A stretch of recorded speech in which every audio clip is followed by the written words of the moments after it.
चलो pedal equation. ये बताओ, कल एक क्वांटिटी निकाली गई थी, कहा गया था कर्व के याद करो, कर्व के किसी पॉइंट पर अगर आपने एक टेंजेंट को ड्रॉ किया हुआ है, ठीक, और इसका रेडियस वेक्टर है, कोई एक रेडियस वेक्टर है, तो एक लाइन ऐसी आई हुई थी जो इस पोल से होकर के गुजरती थी और इस टेंजेंट पर कैसी थी, परपेंडिकुलर, जिसकी लेंथ हम लोग क्या माने थे, p माने थे। ठीक, तो अगर आप किसी कर्व के लिए एक ऐसा इक्वेशन निकालते हो जो रेडियस वेक्टर r के और पोल से इस टेंजेंट पर खींचे गए परपेंडिकुलर की लेंथ p के बीच का रिलेशन होता है, मतलब a relation between p and r known as the pedal equation of the curve. ये आपके दिए गए कर्व का कैसा इक्वेशन कहलाता है, पेडल फॉर्म में इक्वेशन कहलाता है। क्लियर हुआ? केवल दो लोगों के बीच का रिलेशन पर, ये बताओ r और थीटा के बीच का रिलेशन क्या बना था, पोलर। ठीक, अब की बार p और r के बीच का रिलेशन क्या बन जाएगा, पेडल इक्वेशन, जहां पर p कौन है, पोल से टेंजेंट पर खींचे गए परपेंडिकुलर की लेंथ है। क्लियर हुआ? चलो लिखने की शुरुआत करो। For a given curve, language में लिखना, for a given curve, for a given curve, for a given curve, relation between p and r, relation between p and r is called Padel equation, is called Padel equation of curve, where जहां पर where p is equal to length of perpendicular from pole to tangent, from pole to tangent, from pole to tangent, and small r is equal to radius vector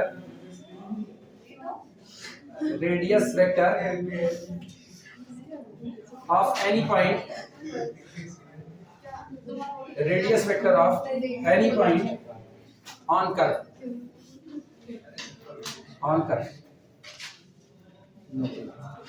ये कोई पूछे pedal equation क्या होता है, सीधे से बोलो, पोल से टेंजेंट पर खींचे गए परपेंडिकुलर की लेंथ p और रेडियस वेक्टर r के बीच का जो रिलेशन होता है वही कर्व का पेडल इक्वेशन होता है। ठीक, सामने मौजूद है चीजें, सारी बातें वापस लिख दिए जिससे भूलो मत p कौन है और r कौन है। नोटेशन जो दिया जाएगा, नोटेशन रिप्रेजेंट कैसे होता है, याद करो, जब हम लोग पोलर पढ़ रहे थे तो पोलर में r बराबर फंक्शन ऑफ थीटा कह दो, चाहे थीटा बराबर फंक्शन ऑफ का है r कह दो, और चाहे function of r comma theta बराबर 0 कह दो। तीन में से कोई भी नोटेशन अगर आप लिखते हो तो माना जाएगा आपने कर्व का इक्वेशन किस में लिखा है, पोलर में। इधर बात सुनना, r बराबर function of theta, a relation between r and theta, सीधा सीधा कनेक्शन। आप कह दो theta is equal to function of r, relation between theta and r, अभी भी वही बात है, function of r comma theta is equal to 0, अभी भी रिलेशन किसके बीच का है, r और थीटा। तो ये तीन के तीनों फॉर्म स्टैंडर्ड फॉर्म है किसके लिए, पोलर के लिए। सेम कंडीशन अब की बारी किसकी आ रही है, पेडल की। तो पेडल वाले में देखना नोटेशन क्या होगा, नोटेशन चाहे आप कहो p is equal to function of r, a relation between p and r known as the pedal equation। अगला देखना और, अथवा आप कह दो r is equal to function of p, और चाहे आप कह दो और function of r comma p is equal to c। तीन में से कुछ भी नजर आए तो समझ लेना पेडल इक्वेशन ऑफ कर्व लिखा गया है।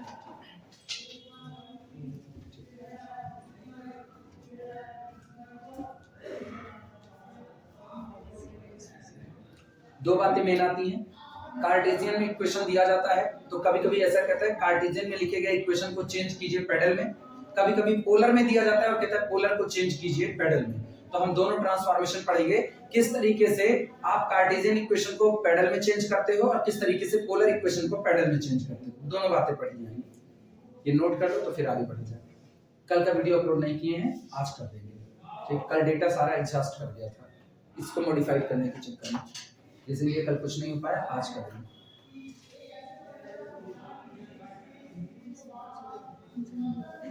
चलिए शुरुआत करें, पीछे लिख चुके हो तुम लोग। Writing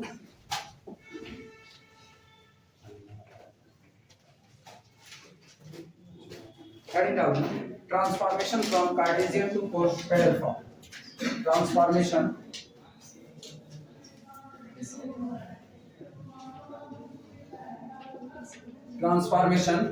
from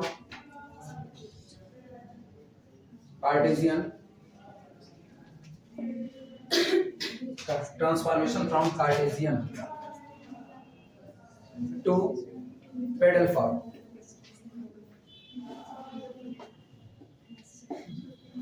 transformation from Cartesian to parallel form. अगर कर्व का इक्वेशन कार्टेशियन फॉर्म में दिया गया है तो उसको पैरेलल फॉर्म में चेंज करना। किस तरीके से ये बदलाव किया जाएगा? कुछ नहीं, सिंपल सी बात है, अपने लोगों को पता है P और R के बीच का रिलेशन, और X और Y को R के टर्म में लाना पता है, क्या होता है x² + y² = r²। एक तो ये हो गया। दूसरा, हमको P की वैल्यू निकालनी है। P कौन है? पोल से खींचे गए परपेंडिकुलर की लेंथ, और वो भी हमको निकालनी है किसमें? कार्टेशियन के फॉर्म में। तो एक बार कार्टेशियन के फॉर्म में आ गया तो उतनी चेंजिंग करके हम लोग बदलाव कर सकते हैं। चलो, सबसे पहला काम कार्टेशियन में कर्व का इक्वेशन लिखते हैं। ये बताओ, कार्टेशियन में कर्व का इक्वेशन x और y के बीच का रिलेशन होता है, तो simple function of x, y = 0 Cartesian form में कर्व का इक्वेशन हो जाएगा। लिखना, फंक्शन ऑफ x, y = 0, ये है Cartesian form. Cartesian form equation number 1, curve का इक्वेशन कार्टेशियन फॉर्म में। और ये बताओ, कार्टेशियन फॉर्म में ही टेंजेंट का इक्वेशन निकालना चाहते हो, टेंजेंट, क्योंकि आपको इसी टेंजेंट पर परपेंडिकुलर ड्रॉ करना है। हम टेंजेंट का इक्वेशन निकाल ही इसलिए रहे हैं क्योंकि मुझको पोल से यानी ओरिजिन से इसी टेंजेंट पर क्या ड्रॉ करना है? परपेंडिकुलर। और हमको पता है टेंजेंट का इक्वेशन होता है Y - small y = d/dx, X - small x। Apply करना, लिखना, then equation of tangent at P, then equation of tangent at capital P x, y, capital Y minus small y is equal to d/dx into capital X minus small x।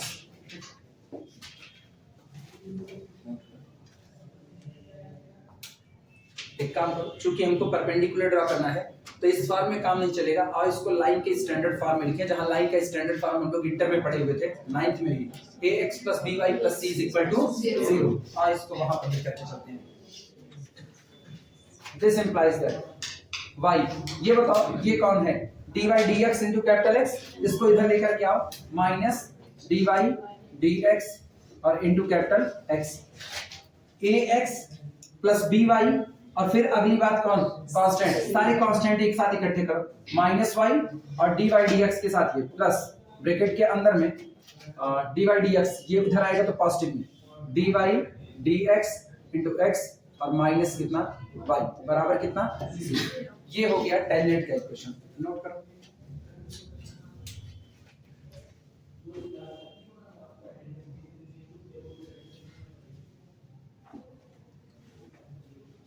Tangent मिल चुका है, curve का equation Cartesian में हम लोग मान चुके हैं, function of x, y = 0। अब एक काम है, हमको पोल से इस टेंजेंट पर एक परपेंडिकुलर ड्रॉ करना है और उसकी लेंथ निकालनी है, ठीक। और मेरे ख्याल से एक फार्मूला सब लोगों को याद होगा कि अगर आप किसी पॉइंट x1, y1, z1 से किसी दिए गए लाइन, सॉरी 2 ही पॉइंट होते थे ना, x1, y1 से ax + by + c = 0 पर कोई परपेंडिकुलर ड्रॉ करते थे तो इसकी लेंथ क्या होती है? P = ax1 + by1 + c /√a² + b² + c। बस यही इतना होता था, याद है? कितने लोग भूल गए? ईमानदारी से भूल गए? और तुम भी भूल गए? इंटरमीडिएट एक कॉर्नर पर कहीं पर लिख लेना, ठीक। अगर भूल गए तो एक कॉर्नर पर कहीं पर लिखना। और सुनो, यही जब 3 डायमेंशन में होगा, इधर गौर करना, जब यही चीज 3 डायमेंशन में होगी, अभी तो ये लाइन की बात थी, जब यही 3 डायमेंशन में होता है तो कहा जाता है कि अब आप 1 डिग्री का इक्वेशन एक लाइन नहीं बल्कि प्लेन को रिप्रेजेंट करेगा। पहले बता आएगी, 3D पढ़ने को मिलेगी, पहले फर्स्ट ईयर में होती थी, अभी हट गई है। जो लाइन का इक्वेशन 1 डिग्री में, सॉरी 1 डिग्री इक्वेशन अगर आप 2D में पढ़ रहे हो तो वो लाइन को रिप्रेजेंट करता है, और यही 1 डिग्री इक्वेशन अगर आप 3D में पढ़ते हो तो ये लाइन नहीं बल्कि प्लेन को रिप्रेजेंट करता है। तो यहाँ पर उधर 2D की बात करें तो ax plus by plus c is equal to 0 ये लाइन बताता था।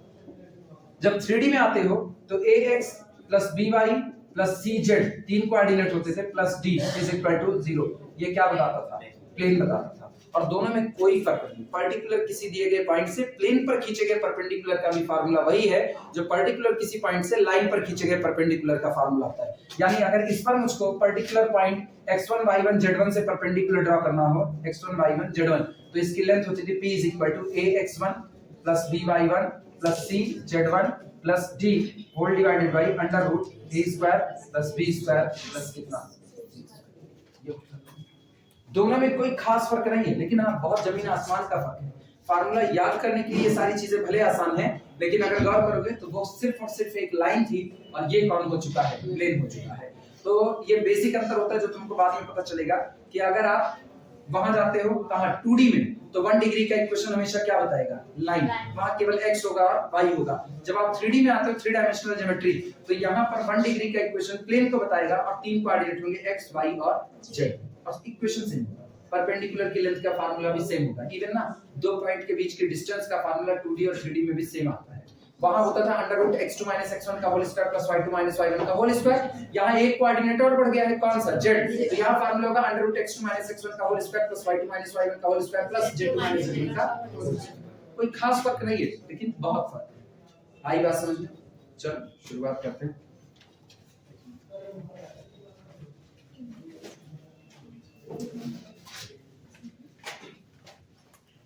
तो फिलहाल तो अपने को जरूरत 2D वाली है, 2D वाला ही मामला लिख रहे हैं। इतना यही कॉर्नर पर बता देते हैं। Length of perpendicular from x1 y1 on line ax plus by plus c is equal to 0 is p is equal to ax1 plus by1 plus c upon under root a square plus b square। पहले ये corner पर कहीं पर लिख लो, जहां भी तुम्हारा लगे तुम्हारी कॉपी है अपने हिसाब से। और ये बताओ तुम परपेंडिकुलर कहां से ड्रॉ कर रहे हो? टेंजेंट ओरिजिन से। तो इसका मतलब दोनों पॉइंट कौन से? हां रोक दे रहे हैं। खिला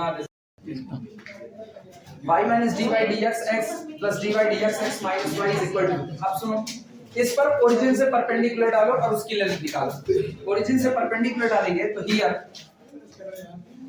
सो p is equal to, ये बताओ जब ओरिजिन से परपेंडिकुलर डालोगे तो ये 0 और ये 0 पूरा खत्म, केवल कांस्टेंट फैक्टर बचेगा dy dx x minus y। ठीक, और whole divided by under root कितना 1 प्लस dy। हाँ या ना? चेक करो, हाँ या ना? अरे माइनस dy dx का होल स्क्वायर था, माइनस से अपने को कोई फर्क पड़ेगा नहीं, तो इसका मतलब p अपने पास ही आया। इक्वेशन नंबर 3 लिखो। चाहे एक काम करो, इसकी मुझको जरूरत नहीं, टेंजेंट की जरूरत नहीं पड़ेगी, तो इसको कोई इक्वेशन ना मानो, इसको 2 मान लो। इक्वेशन नहीं बता रहे, इसको 2 मान लो। एंड या also r square is equal to x square plus कितना होता है? y square. ये हम लोग जानते हैं। इक्वेशन नंबर कितना हो गया? 3 हो गया। अब सुनो, तुमको चाहिए कर्व का इक्वेशन किसमें? पेडल फॉर्म में। कर्व का इक्वेशन पेडल फॉर्म में चाहिए, तो इसका मतलब तुमको रिलेशन चाहिए r के बीच में और किसके बीच में? p के बीच में। ये बताओ क्या यहाँ से r मिल चुका है और क्या यहाँ से p मिल गया है और क्या ऊपर कर्व का इक्वेशन मौजूद है? अब एक काम करो, इक्वेशन नंबर 1 में से, इक्वेशन नंबर 2 में से, इक्वेशन नंबर 3 में से x और y को एलिमिनेट कर दो। ये बताओ x और y एलिमिनेट करने का मतलब है पूरे इक्वेशन में से x और y खत्म हो जाएगा, तो केवल नजर कौन आएगा? r और that's the relation, that's the relation between r and p, so it is the pedal equation of the curve। मतलब मुझको एक काम करना है, पहले टेंजेंट के इक्वेशन से हम परपेंडिकुलर निकाल लिए, p अपने को मिल गया, r square is equal to x square plus y square, ये होता है, ये हम जानते हैं। तो मेरे पास 2 ये हो गए और एक मेरे पास कर्व का इक्वेशन हो गया। 3 इक्वेशन से एक्स और वाई को एलिमिनेट कर दिया जाए, जो बचेगा वो आर और पी में रिलेशन होगा और वही मेरे कर्व का क्या होगा, पैरेलल इक्वेशन होगा। कितना नोट कर चुके हो तो फिर लैंग्वेज बोले हो गया, नहीं नोट कर तो लैंग्वेज बोले।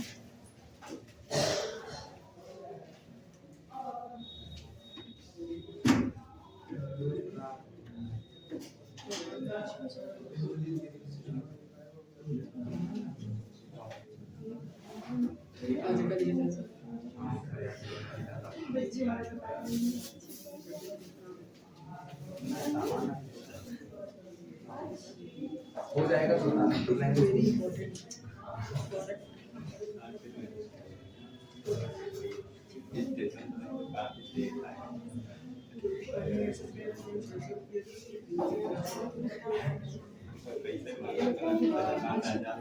बोले देखना। Now eliminate x and y, लिख रहे हो क्या आप?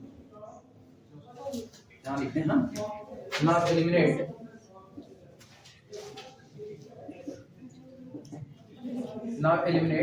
x and y among 1, 2 and 3। Now eliminate x and y among 1, 2 and 3। Equation में 1, 2 और 3 के बीच में से x और y को क्या करते हैं, एलिमिनेट करते हैं एंड गेट पैरेलल इक्वेशन, और पैरेलल इक्वेशन को फॉर्म आउट करते हैं। हाँ कल पढ़ाएंगे। कल क्या है? पूरा जनवरी। Transformation from polar to parallel. अब तक क्या किए थे? कार्टेशियन को चेंज किए हुए थे। किसमें? कार्टेशियन को किसमें चेंज किए थे? आप पोलर को चेंज करेंगे किसमें? पैरेलल में। चलो शुरुआत करते हैं। पोलर किसके बीच में रिलेशन होता है? आर और थीटा के बीच में। लिखना फंक्शन ऑफ आर थीटा, ये वर्किंग रूल है। Function of r theta is equal to 0। Equation number 1। ये पोलर फॉर्म में कर्व होता है, पोलर कर्व। ये आपका कर्व होता है किसमें? पोलर में। ठीक। और याद करो पोलर में तुम लोग p की वैल्यू ऑलरेडी निकाल चुके हो। क्या? p बराबर r sin phi। लिख देना p is equal to r sin phi। p is equal to r sin phi। यहां अपने को ज्यादा टेंशन नहीं, वहां निकालना पड़ा था पोल से खींचे गए परपेंडिकुलर की लेंथ जो किस पर खींचा गया था, टेंजेंट पर। इसको तो हम लोग ऑलरेडी निकाले हुए थे। p बराबर कितना आता है? r sin phi। तो ज्यादा से ज्यादा हमको क्या अलग से निकालना है? phi निकालना है। phi अगर मुझको मिल जाए तो मेरा काम हो जाएगा कि नहीं हो जाएगा? ठीक ना। p is equal to r sin phi, equation number 2। और एक और बात तुमको पता थी, एंड phi निकालने के लिए cot phi is equal to 1 upon r dr d theta. याद आया? Equation number 3। जो जो क्वांटिटी हमको चाहिए थे वो ऑलरेडी हमको पता है। ठीक।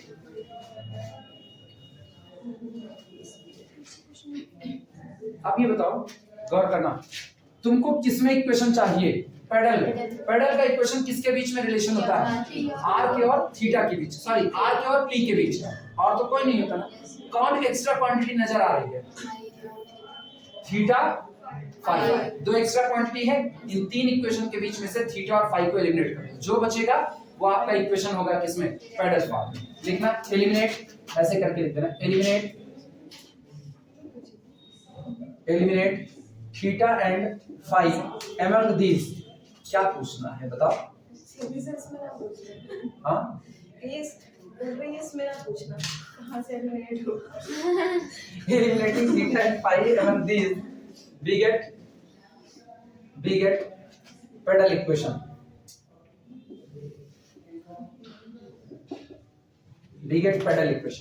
इनके बीच में से थीटा और फाई को एलिमिनेट करके हम लोग पैरेलल इक्वेशन को फाइंड आउट कर लेते हैं।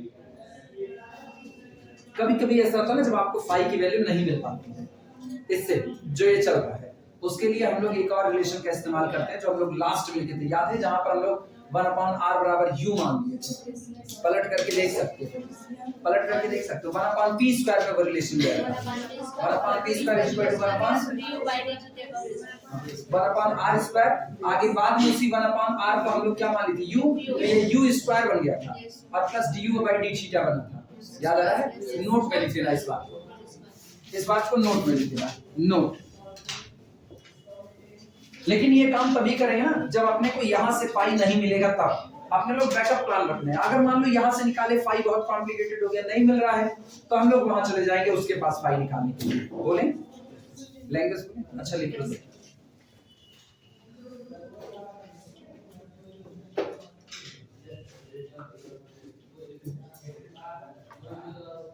जल्दी तुम लोगों क्लास करो, उतनी जल्दी मेरे थोड़ी सी राहत मिले। ये अभी आ जाए। अब इसका हम 29 एफपीएस पे रेट नहीं सेट कर पा रहे। मेरे दिमाग में ये चल रहा है कहां से सेट होगी। नॉर्मली वीडियो 29.5 एफपीएस पर सारा कंप्रेस करते हैं। इस पे 29 वाला ऑप्शन है, इस पे 30 का आ रहा है और स्पीड बहुत डाउन हो गई है। अब प्रोसेसर फास्ट है और उसके बाद भी स्पीड डाउन है, तो ये कहीं ना कुरेद रहा है कि मतलब जिस काम के लिए हम इसको मंगाए वो काम नहीं करेगा तो इसको फोड़ देना। हाँ मतलब फिर तो यही कंडीशन है। हाँ करेंगे, रिटर्न करेंगे। अगर ऐसी रही तो वापस ही जाएगा। बोले देखो समटाइम्स ये बुरा लगता है किसी काम के लिए कोई चीज मंगाओ वो ना हो। Sometimes we do not get the value of 5. Sometimes we do not get the value of 5. Sometimes we do not get the value of 5 from equation 3. Sometimes we do not get the value of 5 from equation 3. कभी-कभी ऐसा होता है कि equation number 3 से हमको 5 की value नहीं मिल पाती है। ठीक, in a convenient form, in a convenient form, आगे उसी में लिखना, फुल स्टॉप ना लगाना। in a convenient form, convenient का मतलब अधिक उपयुक्त। ठीक, बहुत ज्यादा उपयुक्त तरीके से आपको यहाँ से फाई की वैल्यू कभी-कभी नहीं मिल पाती है। ठीक, फुल स्टॉप, फुल स्टॉप पूरा मिला लेना। बोला गया है sometimes we do not get the value of 5 from equation 3 in a convenient form, full stop। Clear हुआ? लाइन चेंज करके लिखना। then it is better to use then it is better to use तब आप इसका इस्तेमाल कीजिए। 1/p square is equal to 1/r square plus 1/, याद है 1/r square dr d theta। ये एक कोई r की पावर 4 होगा, ये बात ये 4 था अपने का। अच्छा हाँ ठीक, इसका होल स्क्वायर ऐसा dr d theta whole square. और इसे इक्वेशन नंबर 4 कह देना। आप जो लिखे हो इसे इक्वेशन नंबर 4 कह देना। ठीक, नाउ एलिमिनेट। जब आपको इससे फाई की वैल्यू नहीं मिलेगी तब आप इसका इस्तेमाल करेंगे, लेकिन जब इससे ना मिले तभी। अदरवाइज कोशिश यहीं पर रहेगी कि यहां से फाई की वैल्यू मिल जाए। मिलती है, इससे भी फाई की वैल्यू आती है नहीं, r dr की फॉर्म में जाएगा। अभी करवाएंगे मेडिकल तब समझ आएगा। ठीक, इसे इक्वेशन 4 माने लिखना। नाउ एलिमिनेट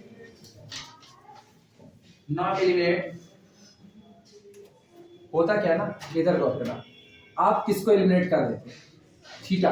वास्तविकता में फंक्शन ऑफ r कॉमा कितना था? थीटा बराबर 0। मुझको बेसिकली केवल थीटा को एलिमिनेट कर देना था और इसकी जगह पर कौन आ जाता? p। तो फंक्शन ऑफ rp आता तो ये पैरेलल फॉर्म में इक्वेशन बन जाता। लेकिन थीटा को एलिमिनेट कैसे किया जाए, उसके लिए मेरे पास रास्ता था p बराबर r sin phi, क्योंकि थीटा की जगह p लाना था।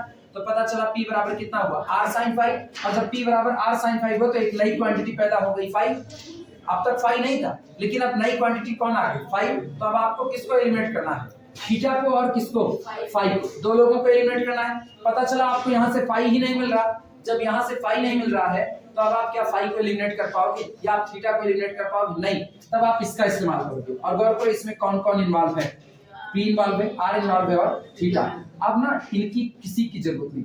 अब इक्वेशन नंबर 1 खोलो और इक्वेशन नंबर 4 खोलो। ये इक्वेशन नंबर कौन है? 4। और सीधा सा काम करो, फाई वाई का पंगा ही खत्म, फाई का बवाल ही खत्म। अब यहाँ केवल थीटा है, r है, p है, यहाँ थीटा है और r है। तो एक ही काम करो, इनका और इनका इस्तेमाल करके एलिमिनेट कर दो। किसको? सिर्फ थीटा को एलिमिनेट करो और आपका काम बन चुका है relationship between p and r। That's the parallel equation of the curve. Clear हुआ? लिखना। Now eliminate theta between 1 and 4। now eliminate theta between 1 and 4। अब 1 और 4 के बीच में से आप थीटा को क्या कर दीजिए? एलिमिनेट कर दीजिए एंड गेट पैरेलल इक्वेशन। और पैरेलल इक्वेशन को निकाल दो। ये प्राप्त कीजिए। चलें न्यूमेरिकल की तरफ।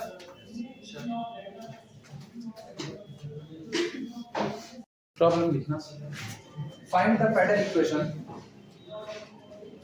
Find the pedal equation, find the pedal equation of the parabola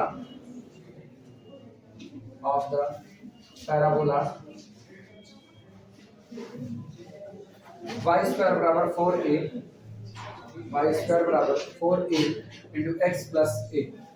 ये एक पैराबोला का इक्वेशन दिया गया है, y स्क्वायर बराबर 4a ब्रैकेट में x plus a, और कह रहे हैं इस दिए गए पैराबोला के इसी इक्वेशन को अब आप निकालिए किसमें, पेडल फॉर्म में। मेरे पास एक ही काम है, सबसे पहले टेंजेंट का इक्वेशन निकालना। जब तक टेंजेंट का इक्वेशन नहीं आएगा तब तक परपेंडिकुलर की लेंथ स्मॉल p नहीं आएगी, जब तक स्मॉल p नहीं आएगी तब तक आप एलिमिनेट करके x और y को p और r के बीच में रिलेशन नहीं पाएंगे। तो सबसे पहला काम है टेंजेंट निकालना। चलो शुरुआत करते हैं। लिखना given solution, given y square is equal to 4a bracket में x प्लस a, नाम हुआ इक्वेशन नंबर 1। टेंजेंट का इक्वेशन निकालने के लिए मुझको dy dx की जरूरत पड़ेगी। चलो डिफरेंशिएट करो इसको। लिखना differentiating it with respect to x, differentiating it with respect to x, पूरे को x के रिस्पेक्ट में डिफरेंशिएट करने पर क्या आएगा, 2y dy dx is equal to, इधर x के लिए डिफरेंशिएट करो तो 4ax, डिफरेंशिएशन होगा केवल कितना, 4a, और बाकी 0। कोई दिक्कत, 2 1 के 2, 2 दूना 4, यानी this implies that dy dx is equal to 2a upon y। ये आ गया dy dx, नोट कर लो। अब अगला काम होगा इक्वेशन ऑफ टेंजेंट निकालना। चलो general point capital x capital y, sorry particular point x y पर टेंजेंट का इक्वेशन निकालते हैं। Now equation of tangent, now equation of tangent at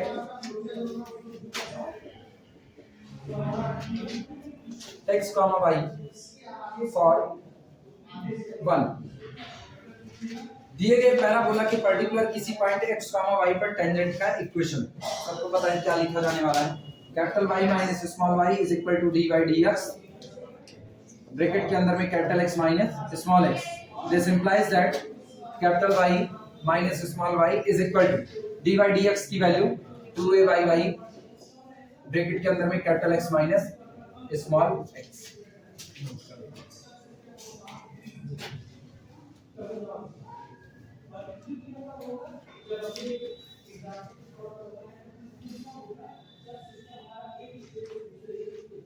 और एक काम करो, लाइन के standard form ax plus by plus c के फॉर्म में लेकर के आओ, तो ये अपने पास मिल जाएगा। दिस इंप्लाइज दैट, सुनो x वाला पॉजिटिव है ना, ax plus by plus c के फॉर्मूला है, इसको इधर ही रखना।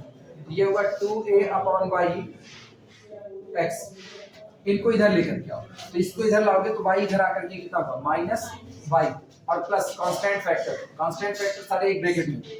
ये बताओ माइनस y इधर आएगा तो प्लस y, ठीक, और बाकी का हिस्सा माइनस के साथ माइनस 2ax अपॉन कितना हो गया y बराबर कितना 0। ये हो गया लाइन का स्टैंडर्ड फॉर्म इक्वेशन।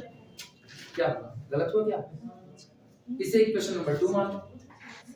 नहीं सुनो कुछ नहीं किया, जो लोग जहां थे इधर x पॉजिटिव था, कौन सा चाहे जिधर ले जाओ बात तो बराबर है, हम इसको इधर लेकर के गए। अभी समझ में आया, y इधर गया तो कितना माइनस y, ये y इधर गया तो कितना हुआ प्लस y, और बाकी का हिस्सा 2a by y with minus sign मेरा सामने मौजूद है। चाहे जिसको चाहे जिधर ले जाओ, ये बताओ हम तुम्हारी तरफ आए तुम मेरी तरफ, बात तो बराबर है नहीं? नहीं बराबर है, आधा गिलास भरा है आधा गिलास खाली है, कौन सी बात ज्यादा सही है? चाय को आधा गिलास भरा है चाय को आधा गिलास खाली, बात तो बराबर है। तो चाय को लेफ्ट हैंड साइड को राइट देंगे या चाय को राइट को कहां ले लेफ्ट, वो भी बात बराबर है। हाँ नहीं, तभी हम इतना याद दिला रहे हैं ना, दोबारा ध्यान नहीं देना। चलो अब सुनो, परपेंडिकुलर ओरिजिन से इसके ऊपर एक परपेंडिकुलर ड्रॉ। तो पहले इसे इक्वेशन नंबर 2 मानो, जो अभी लाइन आई है इसे इक्वेशन नंबर 2 मानो, इक्वेशन नंबर। अब लिखना नाउ, ये हो जाए तो बोलना हो गया, लिखना therefore p is equal to, therefore, हाँ भाई नाउ therefore कुछ भी, p is equal to length of perpendicular, length of perpendicular from origin 0 0 to equation 2 या लाइन 2, लाइन, इस लाइन पर ओरिजिन से खींचे गए परपेंडिकुलर की लेंथ, चलो अप्लाई करते हैं, कितना होगा P is equal to, P is equal to, सीधे कांस्टेंट फैक्टर ले क्योंकि ये कितना हो गया 0, ये कितना हो गया 0 और बचाइए y माइनस 2ax अपॉन कितना y whole divided by under root 1 plus ये 1 प्लस, हाँ अब तो चाहे 1 प्लस करो चाहे जो इधर बात, इधर दिस स्क्वायर प्लस माइनस 1 का स्क्वायर, माइनस 1 का स्क्वायर प्लस 1 और इसका स्क्वायर करेंगे तो 4a स्क्वायर अपॉन कितना y स्क्वायर। सही है गलत? कंफ्यूज तो नहीं हो कोई लोग? जैसा कहो वैसा लिख दे, a square plus b square में कहो तो पहले इसी को लिख दे, सही है? सिंप्लीफाई कर डालो, सिंप्लीफाई करके बताओ कितना आएगा। सिंप्लीफाई करने का मतलब ना जो y square minus 2ax whole divided by इधर से 1 अपॉन y स्क्वायर कॉमन कर लेना, बोलो काट पीट करके कितना आया 4a square y square, 4a square plus y square, पूरा पूरा पूरा पूरा ऊपर कितना आ रहा है, ऊपर y स्क्वायर माइनस 2ax, नीचे कितना आ रहा है y square plus under root y square plus 4ax, बाकी y y कैंसिल हो जाएगा।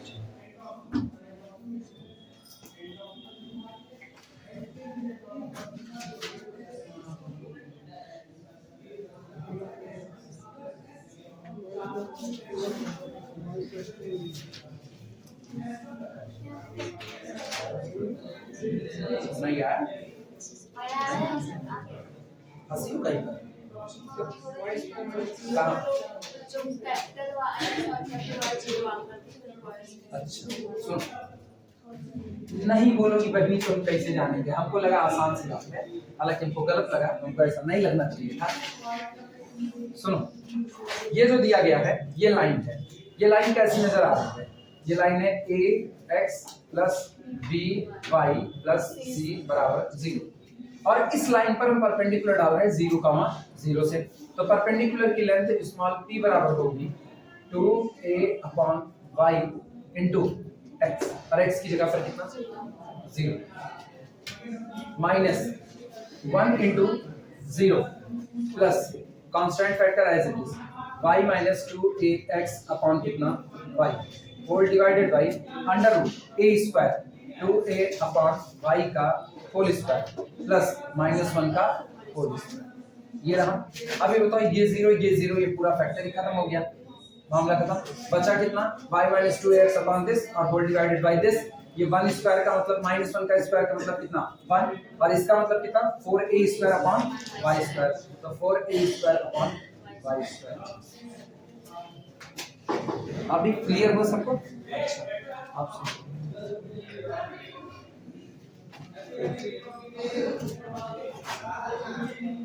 इसका मतलब ये हो गया, दिस इंप्लाइज दैट p बराबर y square minus 2ax, y square minus 2ax divided by under root y square plus 4a square, y square plus 4a square. और ये बताओ इधर बटे y था, यहाँ 1 अपॉन y स्क्वायर कॉमन आया तो बाहर 1 अपॉन y आया, y से y कैंसिल आउट हुआ, लेकिन सवाल ये है उसको एलिमिनेट करना है, ठीक, किसको किसको x और y को। तो अगर मेरे पास जितना आसान हो सके उतना ज्यादा अच्छा है कि नहीं, मेरे पास y रहे ही ना, मेरे पास केवल और केवल कौन रहे x रहे, तो मेरे लिए काम आसान हो जाएगा कि नहीं, फिर हमको केवल x को एलिमिनेट करना है, तो चलो y ही खत्म कर देते हैं। y खत्म करने का तरीका देखो, y स्क्वायर बराबर 4ax प्लस a, दोनों जगह वाई स्क्वायर है, उठा करके वाई स्क्वायर की जगह पर कितना रख दो 4ax प्लस a। बोलो कितना बनेगा? This implies that p is equal to y square की वैल्यू 4a ब्रैकेट में x plus a minus 2ax divided by under root y square 4a bracket में x प्लस a और कितना plus 4a square. Note करो।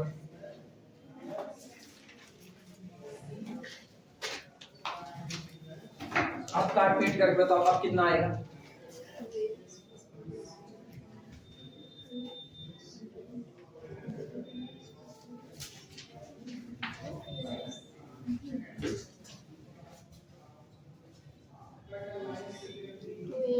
Plus 4a square under root 8a square plus 4a। ऊपर का हिस्सा कितना आ रहा है? 2ax plus 2ax plus 4a square. अच्छा रुको, कुछ तो हटा सकते हैं, बाद में जरूरत पड़ेगी लिख लेंगे। कुछ हटा दें?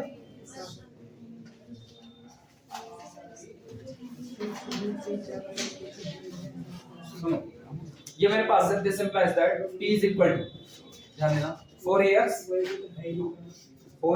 प्लस 4a स्क्वायर, ठीक, उधर से कितना हुआ minus 2ax whole divided by under root 4a common कर लिया, अंदर कितना बचा x प्लस a और वहां से 4a कॉमन किए तो x प्लस 2। सही है गलत? चेक करो। कुछ किया नहीं, नीचे वाले से 4a दोनों जगह था, 4a को कॉमन कर लिया, यहाँ बचा x प्लस a, यहाँ पर बचा 8a, तो x प्लस a कितना हो गया x प्लस 2a बचा। अच्छा ऊपर वाले हिस्से में देखना, ये बन चुका है this is equal to 4ax 2ax that is equal to 2ax और प्लस कितना 4a square upon under root 4a x plus कितना 2a।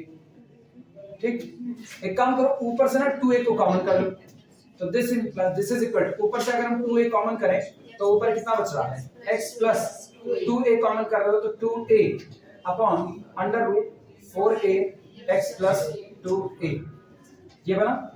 अच्छा मन तो ये भी कर रहा है, इसको ऐसा लिख दिया जाए under root 4a x plus नहीं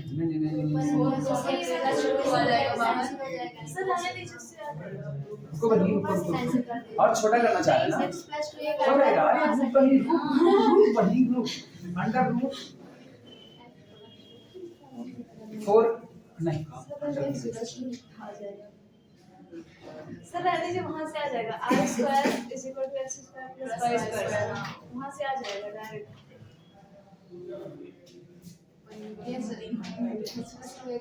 काटेंगे तो जरूर इसको, बस दिमाग में चल रहा है काटेंगे ना, उड़ा दिए ना, और इसको अंडर रूट दिस का होल स्क्वायर हो गया, और ये अच्छा this is equal to under root a x plus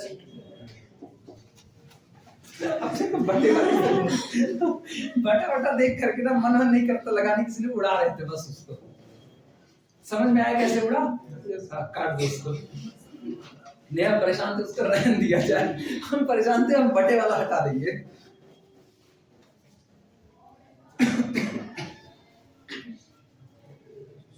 ये p की वैल्यू आई है, ठीक है, p को सजा करके रख लें, यानी मेरे पास p बराबर आ गया है under root a into x plus 2a। हाँ, p को बचा करके रख लेते हैं। अब चलो धीमे से अब शुरुआत करते हैं किसकी तरफ, आर स्क्वायर बराबर x square plus y square की तरफ। नाउ आर स्क्वायर बराबर एक्स स्क्वायर प्लस कितना वाई स्क्वायर, लेकिन वाई स्क्वायर मुझको पता है, वाई स्क्वायर पता है कितना बता दो, x square plus 4a into x plus a, ये पता है। चलो इसको भी सिंपलीफाई करते हैं, यानी दिस इंप्लाइज दैट मेरे पास आया r square is equal to x square plus 4ax और प्लस कितना a सॉरी 4a स्क्वायर। अच्छा इसका मतलब ये आया r square is equal to a square plus b square plus 2ab, यानी कि x प्लस 2a का होल स्क्वायर, लेकिन मुझको पता है x प्लस 2a का होल स्क्वायर कुछ और निकाला जा सकता है यहाँ से, हाँ है ना, एलिमिनेट करना है, x और y को एलिमिनेट करना है। y ऑलरेडी एलिमिनेट हो चुका है, अब केवल x का एलिमिनेशन बाकी है। अगर हम इसको देखें तो यहाँ लिखा गया this implies that p square upon a is equal to x plus कितना 2a। ये बताओ x प्लस 2a का whole square is equal to this का होल स्क्वायर, यही है कि नहीं? तो x प्लस 2a का होल स्क्वायर, इसकी जगह पर क्या बना r square is equal to p to the power 4 upon a square. This is the equation of parabola in the pedal form. खत्म बात ये। कंफ्यूज हो गई तुम? कहाँ हो बताओ, ईमानदारी से बताओ, नहीं तो पता चलेगा ना, नहीं समझ पाओगे। आ रहा है, अब आ रहा है तो फिर क्या किया जा सकता है? नहीं आएगा, नहीं पूछोगे तो ये तुम लोगों की गड़बड़ी। अच्छा, दुबे सर वाली हरकत। दुबे सर ये कहते हैं, दिल्ली पढ़ाते हैं, दिप्स एकेडमी के हैं, वो कहते थे ना एनालिसिस के सवाल को घूर घूर करके देखो, 4 बार घूर करके देखो, तब समझ में आएगा।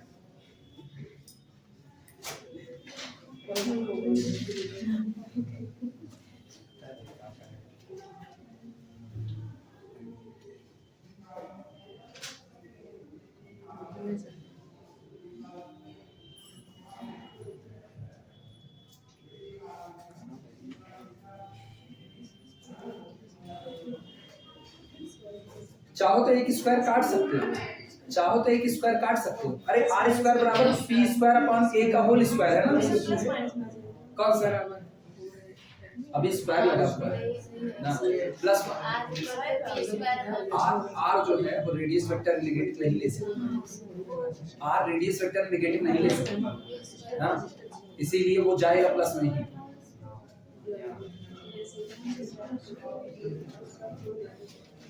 ये इधर देखो, इधर जिन लोगों को लग रहा है नेगेटिव में आएगा उधर देखो। ये बताओ पी कौन है? पी कौन है? पी कौन है? परपेंडिकुलर लेंथ है ना, ओरिजिन से खींचे गए परपेंडिकुलर की लेंथ।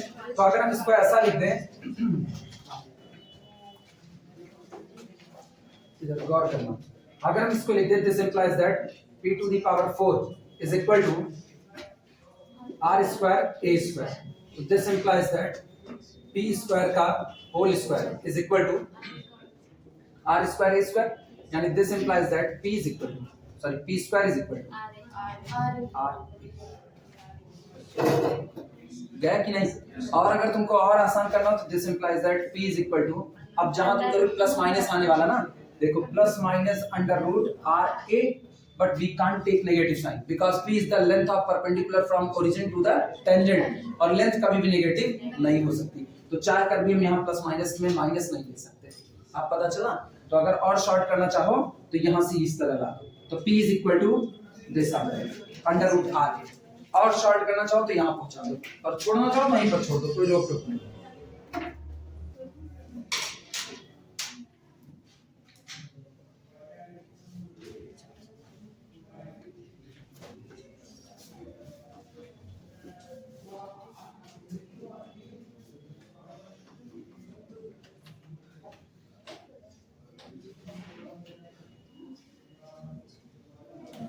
और पता है इतना लंबा ना चलना चाहते तो थोड़ी सी गलती कर दी, थोड़ी सी गलती कर दी। इतना लंबा ना चलना चाहते ना, ऊपर ही निकाल चुके थे बहुत आसानी से। ये गौर करो, ये इतने तक पहुंचे थे ना, इसके बाद यही उड़ा देते। r बराबर कितना होगा x प्लस 2 है, यही उड़ा देते। अब जैसे r बराबर x प्लस 2 है तो यहाँ क्या रख देते? r रख देते। देखो p बराबर अंडर रूट a r मिल जाता। थोड़ी सी गलती कर दी, जल्दबाजी में इधर उधर खिसक गए ना, दिमाग फिट गया, दिमाग हिल गया अपना सा। इससे करना चाहते इससे कर देते, इससे ज्यादा आसान पड़ता, इतना लाइन बच जाती।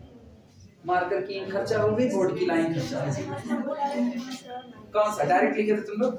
किससे? कौन सा जो काट नहीं रही? देखो काटने के बाद भी तो आ रहा है। हमको पता नहीं क्या ना, बटे बटे में चीजें नजर आती हैं तो बस मन यही करता है उड़ा दो, चाहे जैसे। मेरा बस नहीं चलता, नहीं तो अपने आप से लगा के उड़ा देता, वो तो गणित बदल जाएगी। हो जाए तो बताना, हटाया जाए।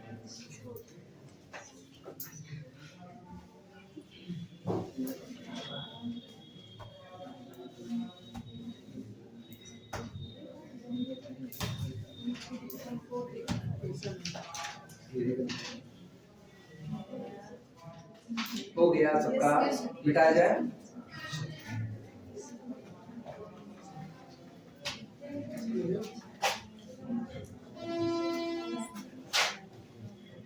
एक और करते हैं, अगला देखते हैं कितना।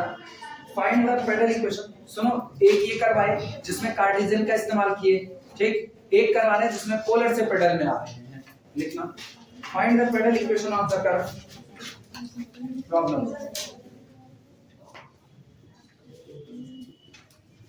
फाइंड द पेडल इक्वेशन, ये चल रहे हैं तो रुके हैं। फाइंड द पेडल इक्वेशन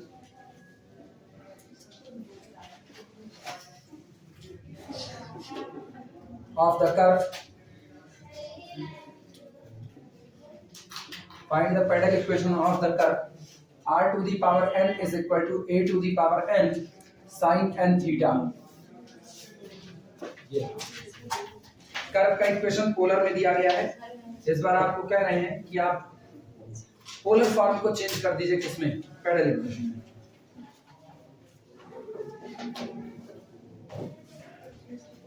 सबसे पहला काम क्या होगा, फाई को एक पाना। सबसे पहले अपने को फाई निकालना पड़ेगा। और ये बताओ, फाई निकालने के लिए फाई कॉट फाई चाहिए, कॉट फाई मिलेगा तब, और कॉट फाई होता है 1/r dr d थीटा। अच्छा 1/r तब मिलेगा जब अपने लोग लॉग लें। तो पहला काम यही कि दोनों साइड का क्या करते हैं, लॉग। सारा सीक्वेंस जोड़ते हुए दिमाग में चलना। अपने को क्या चाहिए, r और थीटा के बीच, सॉरी r और p के बीच का रिलेशन। लेकिन r और p के बीच का रिलेशन तब मिलेगा जब थीटा हटे। थीटा हटाने के लिए मुझको क्या चाहिए, फाई। फाई के लिए मुझको क्या चाहिए, कॉट फाई। कॉट फाई के लिए क्या चाहिए, 1/r dr d theta. 1/r dr d theta का मतलब है मुझको डिफरेंशिएशन करना है। डिफरेंशिएशन करने का मतलब है मुझको लॉग लेने पर ज्यादा आसानी। जुड़ गया सारा? चलो शुरुआत करते हैं। लिखना r to the power n solution. r to the power n is equal to a to the power n sin n theta। Equation number 1, taking log both sides, taking log both side, दोनों तरफ का log लेने पर। चलो log लेते, कितना आएगा, n log r is equal to n log a plus log sin n theta। differentiating it with respect to theta, differentiating it with respect to theta. करो डिफरेंशिएशन। इसका कितना हुआ, n upon r dr d theta आया ना, is equal to ये कितना, constant 0, बगल वाला कितना, 1 upon sin theta, sorry 1 upon sin n theta, और फिर n थीटा का differentiation, sorry sin n theta का डिफरेंशिएशन cos n थीटा, और फिर n थीटा का डिफरेंशिएशन। अच्छा इस n से ये n उड़ा दो। ये पता है ये कौन होता है, ये cot phi. cot phi is equal to ये कौन, cot n थीटा। तो इसका मतलब फाई बराबर n थीटा, ये सही था, phi is equal to n theta. Note कर। और अगर फाई बराबर n थीटा है तो p बराबर क्या होता है, r sin फाई। अगला काम वहां पर आएगा, पहले इतना नोट कर लो तब चले आगे।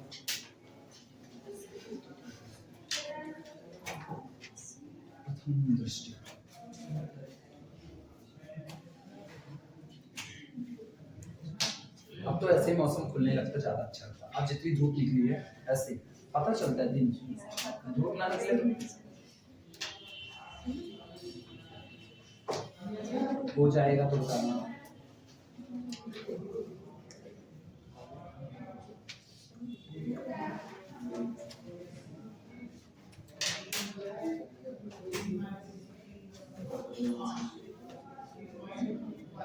देख चुके सब लोग? चल लिखना। Now P is equal to R sin phi give. Now P is equal to R sin phi give. Now P is equal to R sin phi give. P is equal to R sin n theta.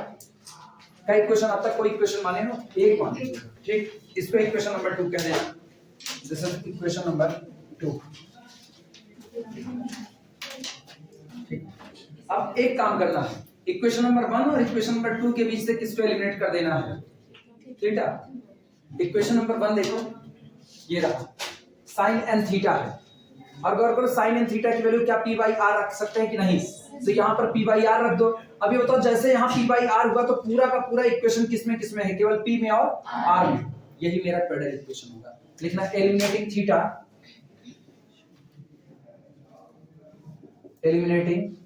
Theta between 1 and 2 for this, इसके लिए for this put sine n theta is equal to P by R in 1। रखो one में R to the power n is equal to A to the power n into P upon कितना R, यानी this implies that, इसको इधर लाओ, R to the power n plus 1 is equal to A to the power n P। लिख सकते हैं कि नहीं? Relation between P and R known as the pedal equation of the curve. आ चुका है आंसर। क्या हुआ? बस कोई कंफ्यूजन किसी को? तुम लोग आपस में घुमरा रहे तो कुछ नहीं करते। नहीं, कंफ्यूजन नहीं, तुम लोग जानो। हम 2 बार 3 बार पूछ ले रहे हैं, बाकी तुम लोग जानो। नहीं बोलोगे, मुंह में दही जमाए रहोगे तो हम कुछ नहीं कर सकते।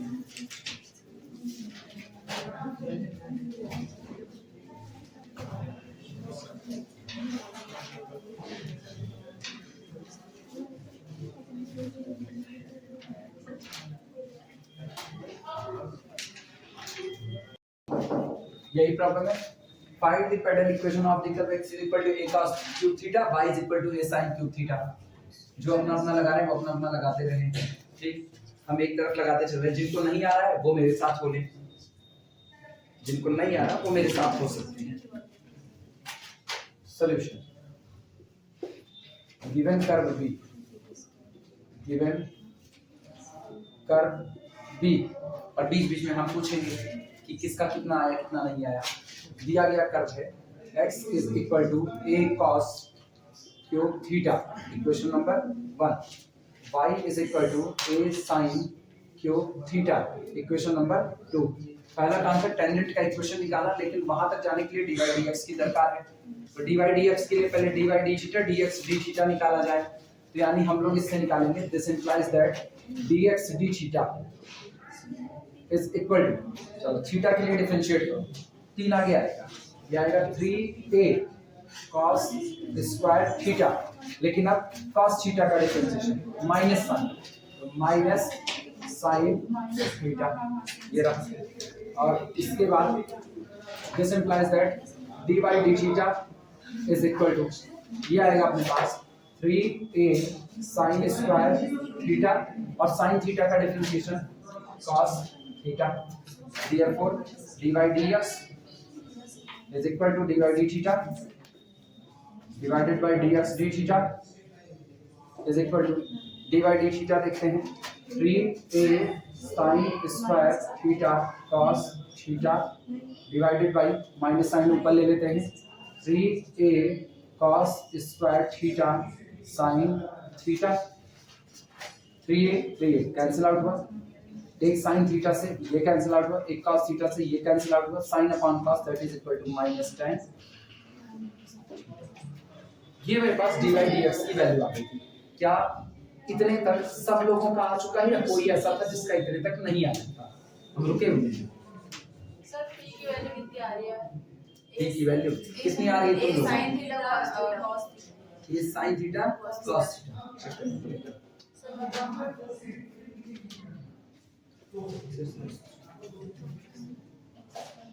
सही है, सही है। सब माइनस तो नहीं आ रहा है? नहीं नहीं, नेगेटिव का आएगा, p नेगेटिव हो नहीं सकता, होगा भी तो लेंगे नहीं, होगा भी तो नहीं, ये याद रखना। काहे तुम लोग ये भूल जाते हो, p लेंथ, p होगा भी तो नहीं लेंगे नेगेटिव। अब आई बात समझ में? हाँ, नहीं गड़बड़वा दो तुम लोग वहां पर। Equation of tangent at theta, equation of tangent at theta, यही तो दिमाग यहीं पर चलाना है। नहीं तो एग्जाम हॉल में बैठे रहोगे, पता चलेगा अगर ऐसा सवाल दे दिया तुम उसको नेगेटिव लेकर के ढो रहे हो, साइड ही नहीं मैच करेगा। अगर आएगा भी तब की बात करें, अगर आएगा भी तब भी हम लोग नेगेटिव नहीं ढो सकते हैं, पी नेगेटिव नहीं रहेगा। कितना आ रहा है तुम बताओ, हम नहीं बताएंगे।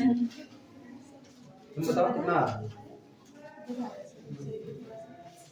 ये नहीं करेंगे। बोलो बोलो, बताइए। तुम बताओ, हम नहीं बताएंगे, तुम बताओ तुम्हारा कितना है? 0.23 और माइनस आर स्क्वायर।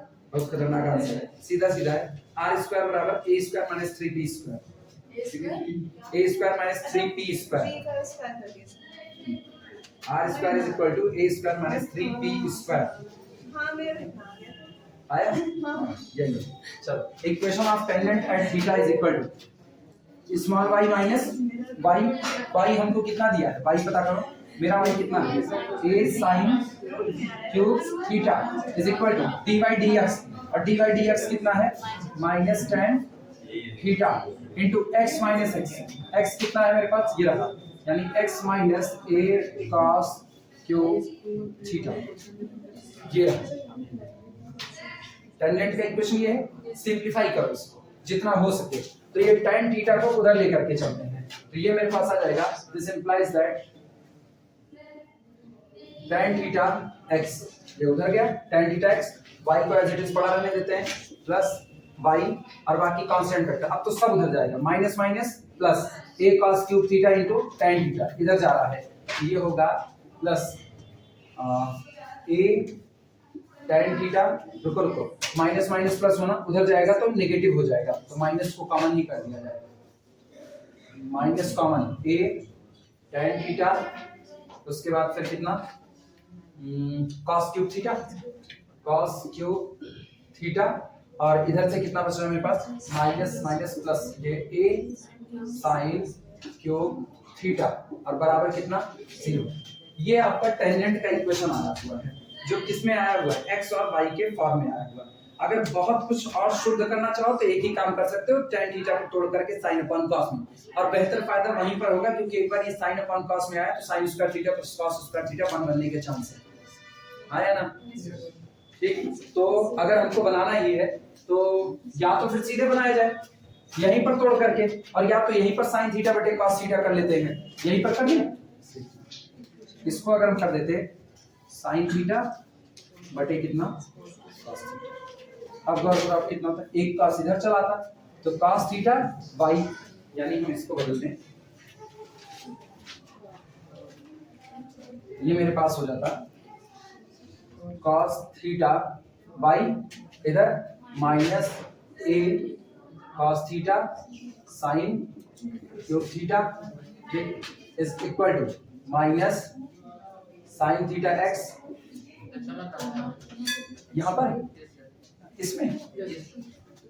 अच्छा, गलत जगह पर चले गए हैं, नीचे आना पड़ेगा।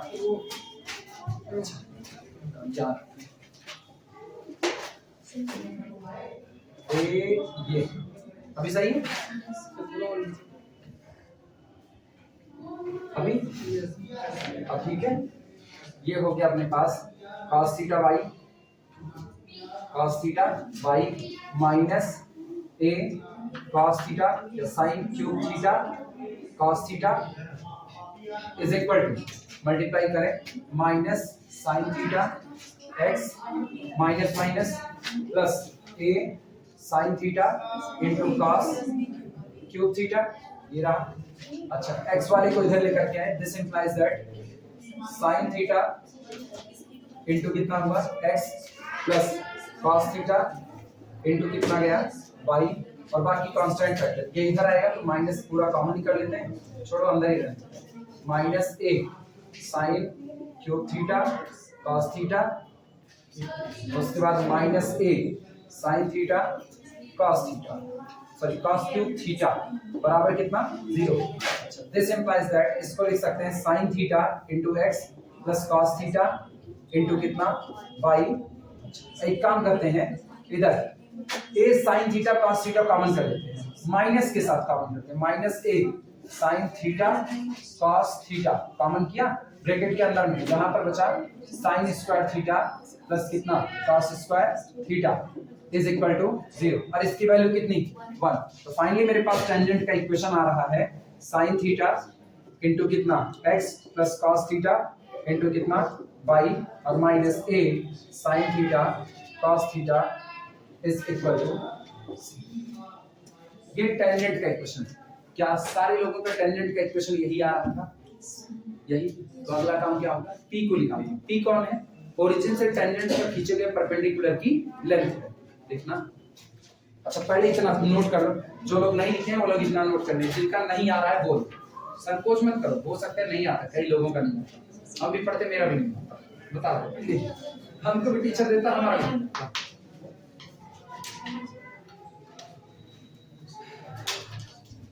पहले इतने तक नोट कर लो, फिर हम बताएं आगे का काम।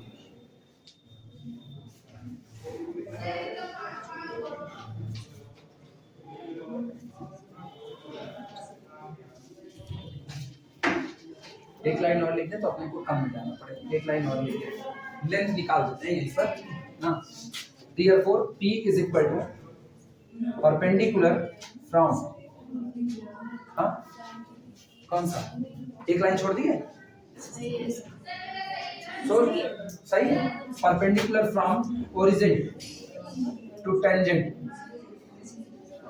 tangent is equal to, P is equal to, सुनो 0 0 0 0 खत्म, ये कितना आया -a sin theta cos theta divided by under root this square sin square theta cos square theta 1। क्या लिखे, छोड़ दें, नहीं लिखे, ये बताओ, ये तो खत्म, कहां गया ये, अच्छा ये खत्म, ये खत्म, और ये बताओ हम नेगेटिव साइन भी डिलीट कर दें, क्या कोई फर्क पड़ेगा? P क्या है? P लेंथ है, और लेंथ कभी नेगेटिव तो हो नहीं सकती है, तो केवल P बराबर कितना आया, a sin theta cos theta. क्या सबका यही आ रहा था जो लोग, यही? नेगेटिव से कंफ्यूज मत होना, नेगेटिव आएगा भी तब कभी लिया नहीं जाएगा।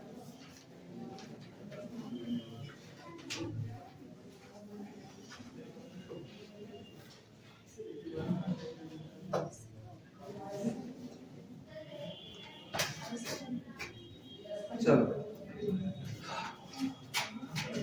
कोई क्वेश्चन अब तक माने थे? अरे मैं कुछ नहीं माने ये तीन। अब सुनो अगला काम क्या, P मिल चुका है, अब अपने को जरूरत है r स्क्वायर बराबर x square plus y square, तो ये सब हटा रहे हैं, इसकी जरूरत खत्म।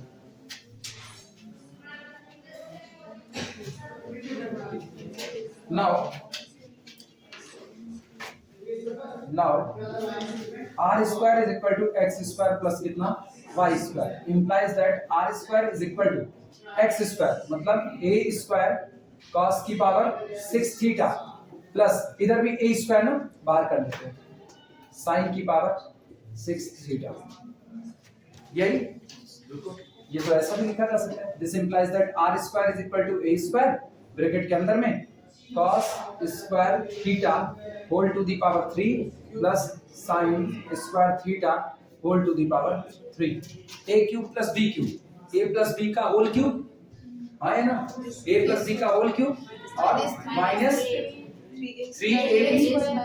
3ab ब्रैकेट में a square plus b square, हाँ सॉरी ब्रैकेट में a प्लस b, यही ना, तो कितना लिखा जाए, this is equal to r square is equal to a square bracket के अंदर में a cube plus b cube, a plus b का होल क्यूब, तो a कौन होगा cos square theta plus sin square theta का whole cube, a cube a plus b का whole cube minus 3ab cos square theta into sin square theta minus 3ab bracket में a plus b,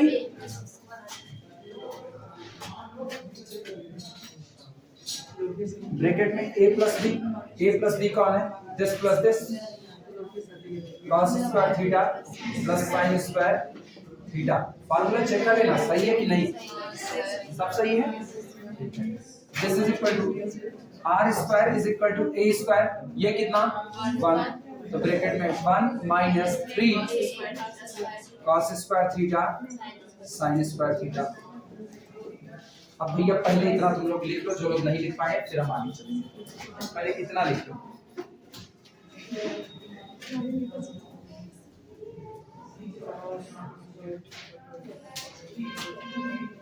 क्योंकि इसके बाद मेरा काम आसान हो चुका है, मुझको ये चीज पहले मिल चुकी है कहीं पर, कहाँ मिली है, ये बगल में ये ए स्क्वायर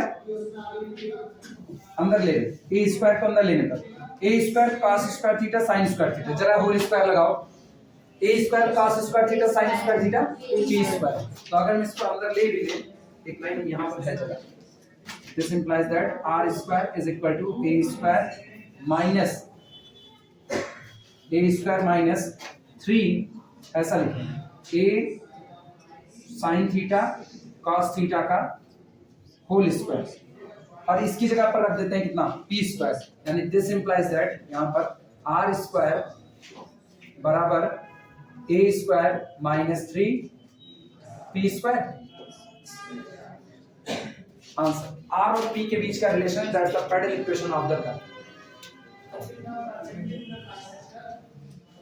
यही कर्व का पेडल फॉर्म में इक्वेशन है। बहुत सॉल्व करना चाहो तो भैया और सॉल्व कर सकते हो, गलत तो नहीं लिख दी है, चेक कर लेना, नहीं गलत लिख दी, सब सही है, सही है सर। सब सही है।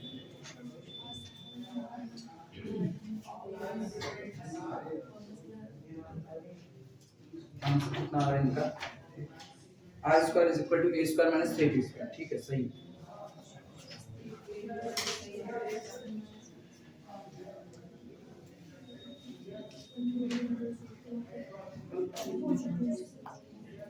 अब जिन लोगों का नहीं आया वो लोग पूरा इसको नोट कर लेंगे।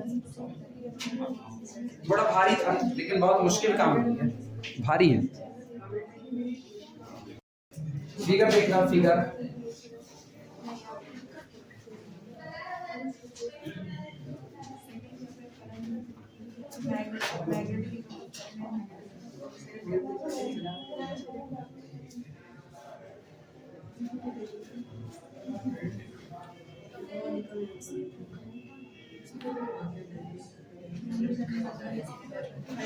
ये है पॉइंट कैपिटल P, ये है पॉइंट कैपिटल Q, और ये एंगल है अल्फा, और ये पॉइंट है capital M। Limit when Q approaches to the capital P, RTQ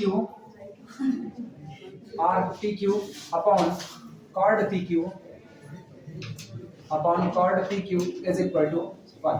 चलो पहले यही प्रूफ कराएंगे, नोट करो बताते हैं क्या है कैसे है, पहले इसको नोट कर लो ऑन है। अच्छा और सुनो, ये जो हम इतना तिरछा बनाए हैं ना, ये केवल तुमको दिखाई दे इसलिए बना रही है, ये इतना तिरछा नहीं है, ये मान कर चलो बहुत स्लाइटली बेंड हुआ है, मतलब कुछ ऐसा बहुत स्लाइटली बेंड है, लेकिन फिर भी ये सामने नजर आए इसलिए इसको ऐसा बना दिया जाता है, काफी ज्यादा तिरछा, बस ऐसा हो।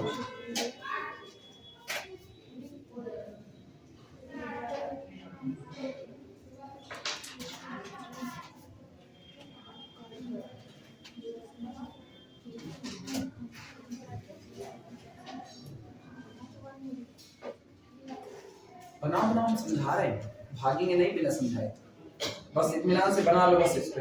हेडिंग कुछ नहीं, बस ऐसे डबल स्टार करके लिखो, कोई हेडिंग नहीं, कुछ नहीं। हेडिंग लेकर के क्या करेंगे बिना मतलब, हेडिंग बताएं क्या होना है, ये पूरा चैप्टर है डेरिवेटिव ऑफ आर, पूरा चैप्टर है डेरिवेटिव ऑफ आर, इसी टेंजेंट नॉर्मल का ही हिस्सा है, लेकिन कोई जरूरत नहीं हेडिंग वेडिंग डालने की, अपने लोग अभी सीधा खेलेंगे इसमें।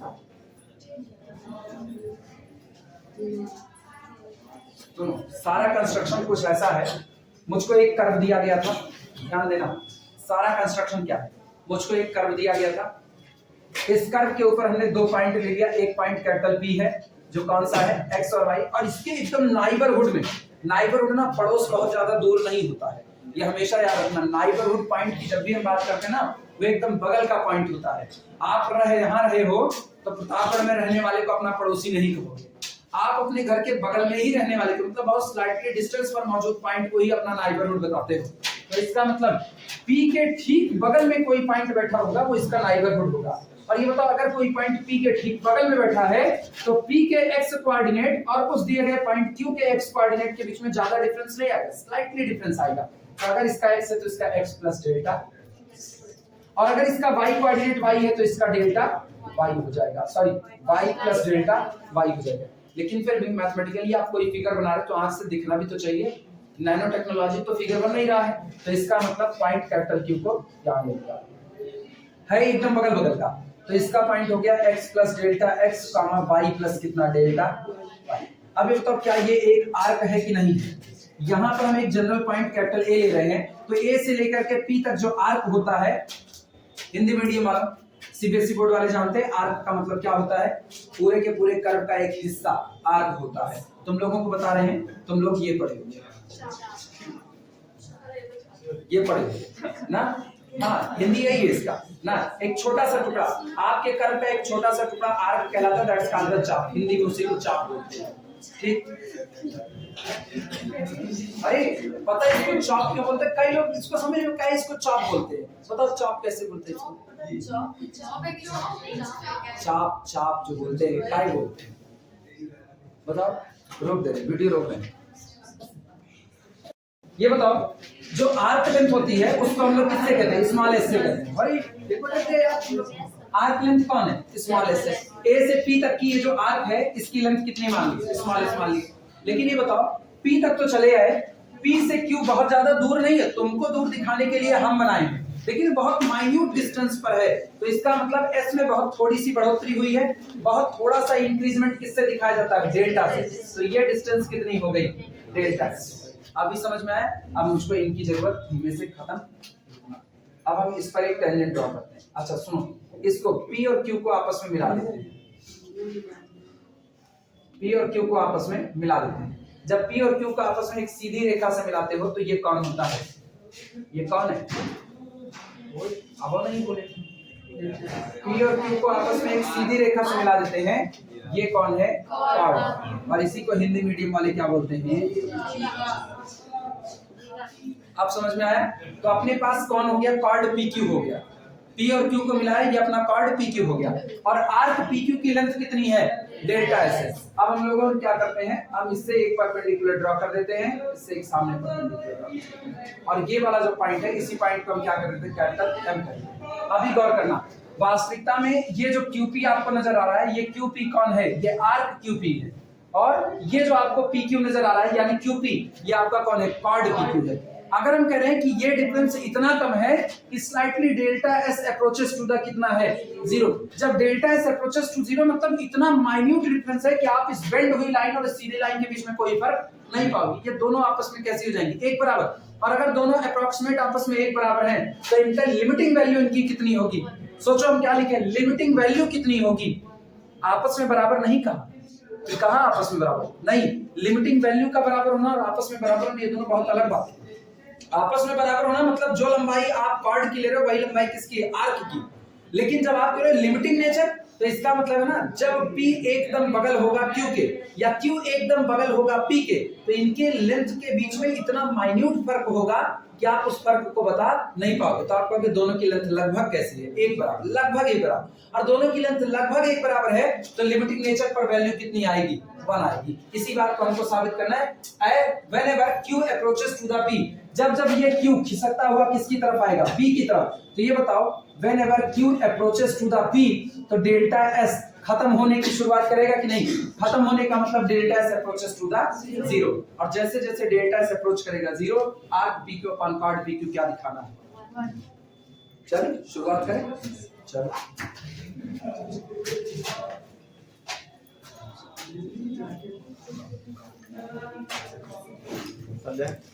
ठीक है,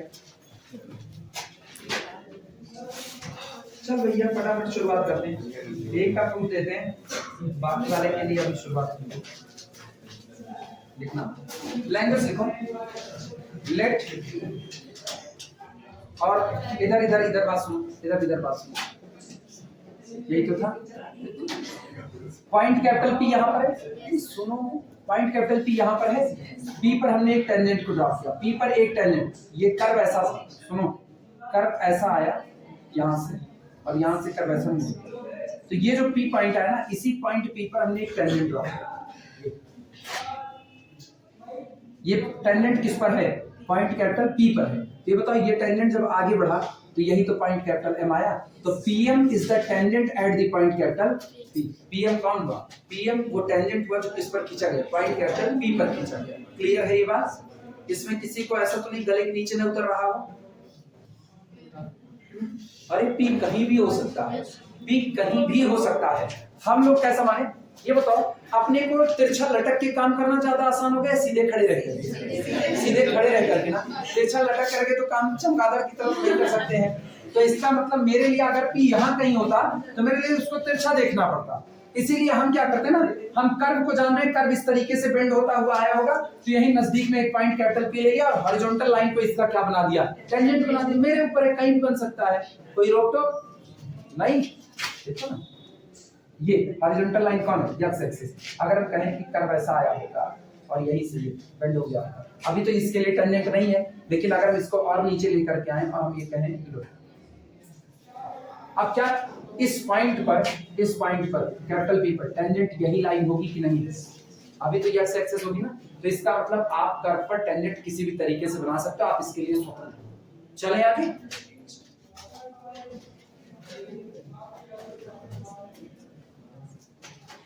लिखो प्रूफ में इसके लिखना। अब हम इसी बात को प्रूफ करने चलते हैं। देखो, let PM be the tangent, let PM be the tangent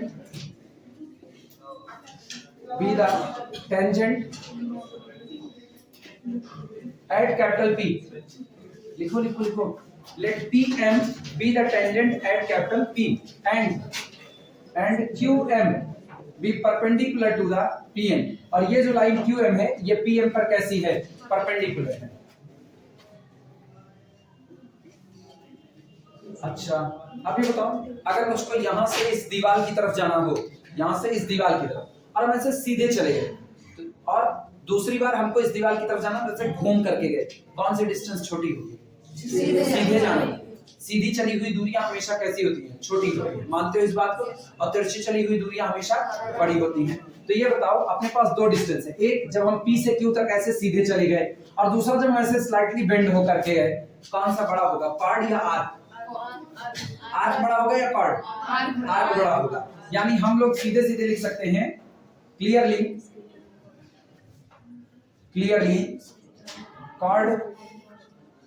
chord PQ is confirmly less than arc PQ। हाँ या ना? सॉरी बोलो, हाँ या ना? नोट करो। और आर्क PQ कुछ भी हो, एक और बात देखना, आर्क PQ कुछ भी हो, वो PM plus QN इसके जोड़ से तो छोटा ही बैठेगा। इसका मतलब arc PQ is confirmly less than PM plus QM plus QN। हाँ या ना? ट्राइंगल इक्वलिटी याद है? त्रिभुज के किसी भी दो साइड का सम, किसी ट्राइंगल के किसी भी दो साइड का सम हमेशा तीसरी साइड से बड़ा होता है। क्या ये ट्राइंगल शेप में नजर आ रहा है कि नहीं नजर आ रहा है? तो कुछ भी हो जाए, PM plus QM अगर आप करोगे तो हमेशा आर्क PQ से बड़ा ही बैठेगा, छोटा बैठने वाला नहीं है। क्लियर हुआ? अब एक काम करो, पूरे में कार्ड PQ की लेंथ से डिवाइड करा दो पूरे में। तो दिस इंप्लाइज दैट, ये बताना, this implies that card PQ में कार्ड PQ से डिवाइड लगाओगे तो कितना आएगा? 1 आएगा। इसका कन्फर्मली लेस देन, इसको हम लोग लिखते हैं arc PQ upon card PQ upon card PQ and this is confirmly less then. अब एक चीज गौर करना, इधर वाले हिस्से में ना हम लोग सीधे लिख देते हैं PM upon PQ plus QM upon PQ। वही कार्ड PQ, कुछ और नहीं, वही कार्ड PQ ही रखा गया है, इसलिए हम लोग उसको केवल PQ रख दिया ना। ये इतना स्लाइटली बेंड है, इतना स्लाइटली बेंड है कि मुझे इनकी दूरी में कोई खास अंतर मिलने वाला नहीं है। बाद में हम लोग लिमिटिंग नेचर पे बात करेंगे, लेकिन अभी हम लोग ये समझने के लिए बिल्कुल ये काम कर सकते हैं, जब आपके और आपकी लेंथ के बीच में बहुत स्लाइटली, बहुत माइन्यूट डिफरेंस है, तो इसका मतलब हम बार बार। अच्छा ये बताओ, आपकी एक एग्जांपल समझना, शायद तुम्ही लोगों ने एग्जांपल दिए हुए थे ना माइन्यूट डिफरेंस का। मेरे पास एक समोसा है, अभी भी खाया ना तुम लोग, अभी मान लो मेरे पास एक समोसा है और तुम सारे लोगों को समोसा बांटना है। हम क्या कर रहे हैं, हम केवल ऐसे नाखून से धीमे से कुरेद दे रहे हैं और इनको थोड़ा सा दे दे रहे हैं, फिर नाखून से कुरेद रहे हैं, उनको थोड़ा सा दे दे रहे हैं, हल्का हल्का सा कुरेद करके सबको दे रहे हैं। तुम लोग खुद कहोगे ना, अच्छा ये बताओ क्या हमने तुमको समोसा दिया? थोड़ा तो दिया ना, थोड़ा तो दिया, लेकिन क्या उस देने का कोई मतलब निकला? वो देना किसके बराबर है? ना देने के बराबर। मानते हो कि नहीं मानते? ये तो आप दो लाइन देख रहे हो, एक आपका कॉर्ड पीक्यू, दूसरा आपका आर्क पीक्यू है, लेकिन इसके बावजूद भी दोनों के बीच में जो डिफरेंस है वो बहुत माइन्यूट है, बहुत माइन्यूट। तो क्या ये डिफरेंस नेग्लिजिबल है कि नहीं है? नेग्लिजिबल है। तो हम यहाँ पर इनके लिए arc PQ, sorry chord PQ ना लिखने के बजाय हम सीधे सीधे क्या लिख दिए? पीक्यू। बस इतनी सी बात। क्लियर हुआ? इसके लिए नहीं लिखे क्योंकि इसके लिए हम प्रूव करेंगे कि आपका लिमिटिंग नेचर ये होगा। सही? चलो शुरुआत करते हैं। और अगर फिर भी कंफ्यूजन लगे तो इधर गौर करना। फिर भी कंफ्यूजन, पूरी थ्योरी बदल दो। इनमें तो कॉर्ड का डिवाइड करेंगे, इनमें कॉर्ड का डिवाइड करेंगे, लेकिन इन दोनों में सीधे सीधे पूरी लेंथ PQ का ही डिवाइड लगा देंगे। क्योंकि ये लेंथ बहुत छोटी है इसलिए इनइक्वालिटी पर कोई फर्क पड़ने वाला नहीं है। क्लियर है? अच्छा, अब आना दिस इंप्लाइज दैट, इसका मतलब क्या हुआ? ठीक, ये बताओ, एक ट्राइंगल नजर आ रहा है PMQ, ट्राइंगल मिला कि नहीं मिला? PMQ में PM/PQ कोई मुझको बता पाएगा कितना है? लाल बटे का साइन अल्फा, और दूसरा वाला QM/PQ कौन है? तुम लोग बताओ, हम नहीं देख रहे। ये कौन है? ये कॉस है। बगल वाला कौन है? Sine alpha. तो क्या हम लोग इसको नहीं लिख सकते कि 1 is confirmly less than arc PQ divided by chord PQ and this is confirmly less than, इसकी वैल्यू बोलो, इसकी वैल्यू कॉस अल्फा और प्लस इसकी वैल्यू साइन अल्फा। क्या ये नहीं लिखा जा सकता? नोट करो, नोट करो।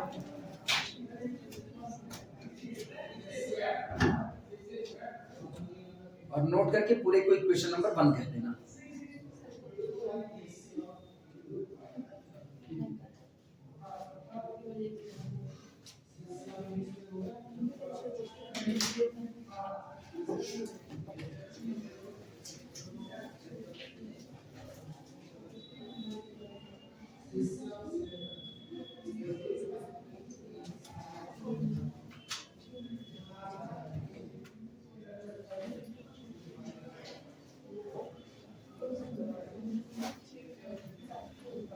हो जाएगा तो बताना।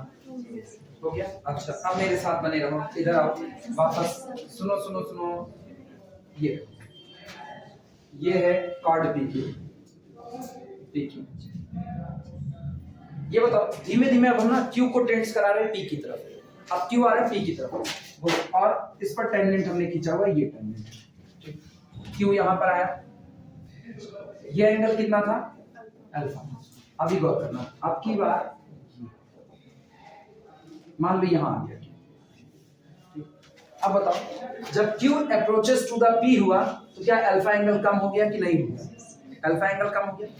अब की बार गौर करना, अब की बार Q यहां पर आ गया, Q यहां आ गया। सोचो Q को यहां से चलाए, एक बार यहां आया, अल्फा एंगल डाउन हुआ, फिर Q यहां आया, तो आप सोचो अब इसकी सब की वैल्यू खत्म, ये सब कुछ नहीं है। अब की बार यही जो कॉर्ड था, ये कॉर्ड इतना नीचे आ गया, क्या ये डिस्टेंस तुमको कम होती नजर आ रही है? एक चीज बताओ, as Q approaches to the P, जैसे जैसे Q बढ़ रहा है किसकी तरफ? P की तरफ, ये कॉर्ड झुक रहा है। अब तक ये कॉर्ड ये था, ये कॉर्ड झुकना चालू हुआ धीमे धीमे धीमे धीमे। क्या ये कॉर्ड इसी टेंजेंट की तरफ बढ़ रहा है कि नहीं बढ़ रहा है? इसका मतलब cord PQ approaches to the tangent at capital P। ये बात सहमत हो कि नहीं सहमत हो? अच्छा, इस दौरान एक और घटना हो रही है कि अल्फा खत्म हो रहा है। This means alpha approaches to the zero। यानी अगर हम लिमिटिंग नेचर अप्लाई करें तो लिमिटिंग नेचर क्या बना? Whenever Q approaches to the P, chord PQ approaches to the tangent at capital P and alpha approaches to the zero। यानी जब आप कहते हो alpha approaches to the zero, उस दौरान sin alpha approaches to the zero और cos alpha approaches to the 1। कह रहे हो कि नहीं कह रहे? यानी इस लिमिटिंग नेचर पर एक बात मुझको समझ में आ रही है कि arc PQ upon chord PQ एक से बड़ा है लेकिन एक से छोटा है। लिमिटिंग नेचर देखो, एक से बड़ा है लेकिन एक से छोटा है। ऐसी बातें हैं, बहुरहीपन वाली बात है कि नहीं? इसका मतलब अंतर तो है लेकिन इतना माइन्यूट अंतर है कि कुछ समझ नहीं आ रहा है। तो यानी इनके बीच में कोई अंतर नहीं, ये पूरा का पूरा कितना हो जाएगा? 1 हो जाएगा। यही लिमिटिंग नेचर की बात होती है। चलें कुछ लिखा जाए, लिखें।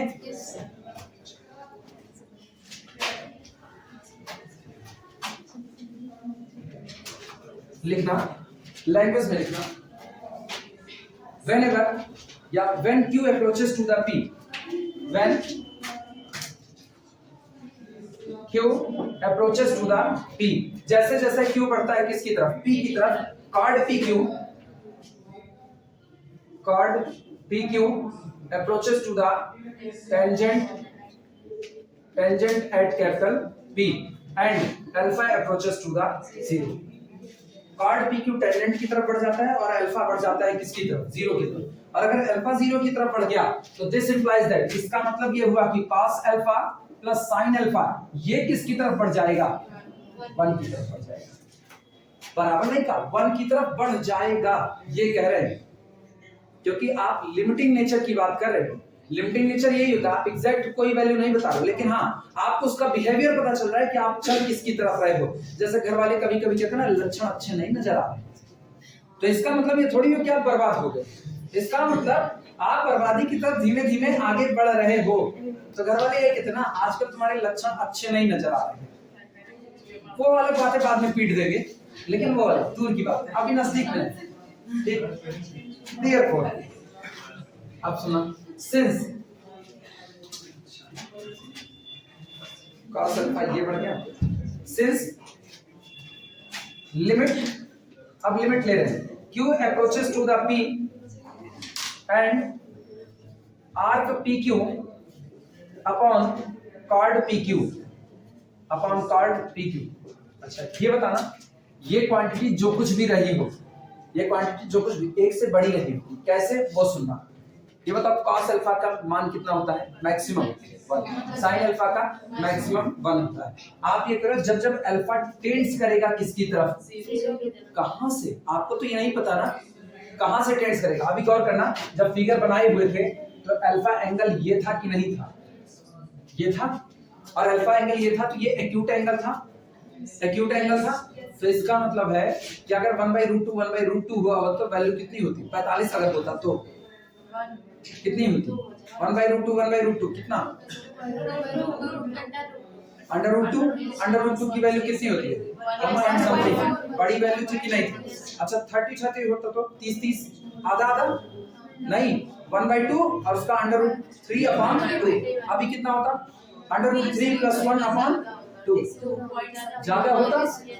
कुल मिलाकर के बड़े से छोटे की तरफ आ रहे हो, तो इसका मतलब कुछ भी हो जाए, आप ये कह रहे हो कि ये जो quantity arc PQ upon chord PQ आ रही थी, ये किसके किसके बीच लाई करी, एक से बड़ी है लेकिन किसी क्वांटिटी से छोटी है, और वो क्वांटिटी खुद कहां अप्रोच कर रही है, 1 की तरफ अप्रोच कर रही है। सोचो कंडीशन क्या निकली, बीच में कोई क्वांटिटी पड़ी हुई, इधर देखना, बीच में लैम्डा पड़ा हुआ है, और आप कह रहे हो लैम्डा ग्रेटर देन कितना है, 1, कंफर्म बता दो लैम्डा ग्रेटर देन 1 है, लेकिन आप कह रहे हो इधर लैम्डा जिस क्वांटिटी से छोटा है वो क्वांटिटी अप्रोच कर रही है किसकी तरफ, अप्रोच लैम्डा की तरफ नहीं, 1 की तरफ अप्रोच कर रही है। इसका मतलब इस दौरान जब लैम्डा 1 से बड़ा था और लैम्डा से बड़ी क्वांटिटी खुद आ रही है किसकी तरफ, 1 की तरफ, तो एट लास्ट लैम्डा को भी आपको क्या मान लेना पड़ेगा, 1 मान लेना पड़ेगा, क्योंकि अब इसका मतलब है कि इनके बीच में अंतर कैसा हो चुका है, माइन्यूट से भी माइन्यूट, यानी अंतर खत्म हो चुका है।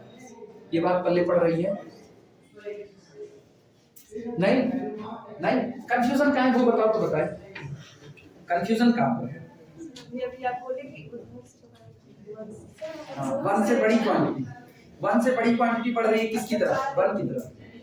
सर लैम्डा 1 से बड़ा है, हाँ कोई भी मतलब 1 से बड़ा तो कोई भी ले लेगा, कोई भी काहे ले लोगी, तुम एंगल पर डिपेंड कर रही हो, कोई भी काहे ले लोगी, तो एंगल पर डिपेंड हो। आप बोले कि लैम्डा 1 से बड़ा है, हाँ। फिर उसके बाद बोले इधर से जो क्वांटिटी है वो 1 की तरफ अप्रोच तो कम हो रही है, कम हो रही है, हाँ यही तो हम भी कह रहे हैं, कम हो रही है, तो 1 की तरफ अप्रोच करने का मतलब क्या है, वो क्वांटिटी 1 से बड़ी रही होगी, 1 की तरफ अप्रोच करने का मतलब क्या है, वो क्वांटिटी 1 से बड़ी रही होगी, और कम होते होते किसकी तरफ आ रही है, 1 की तरफ आ रही है।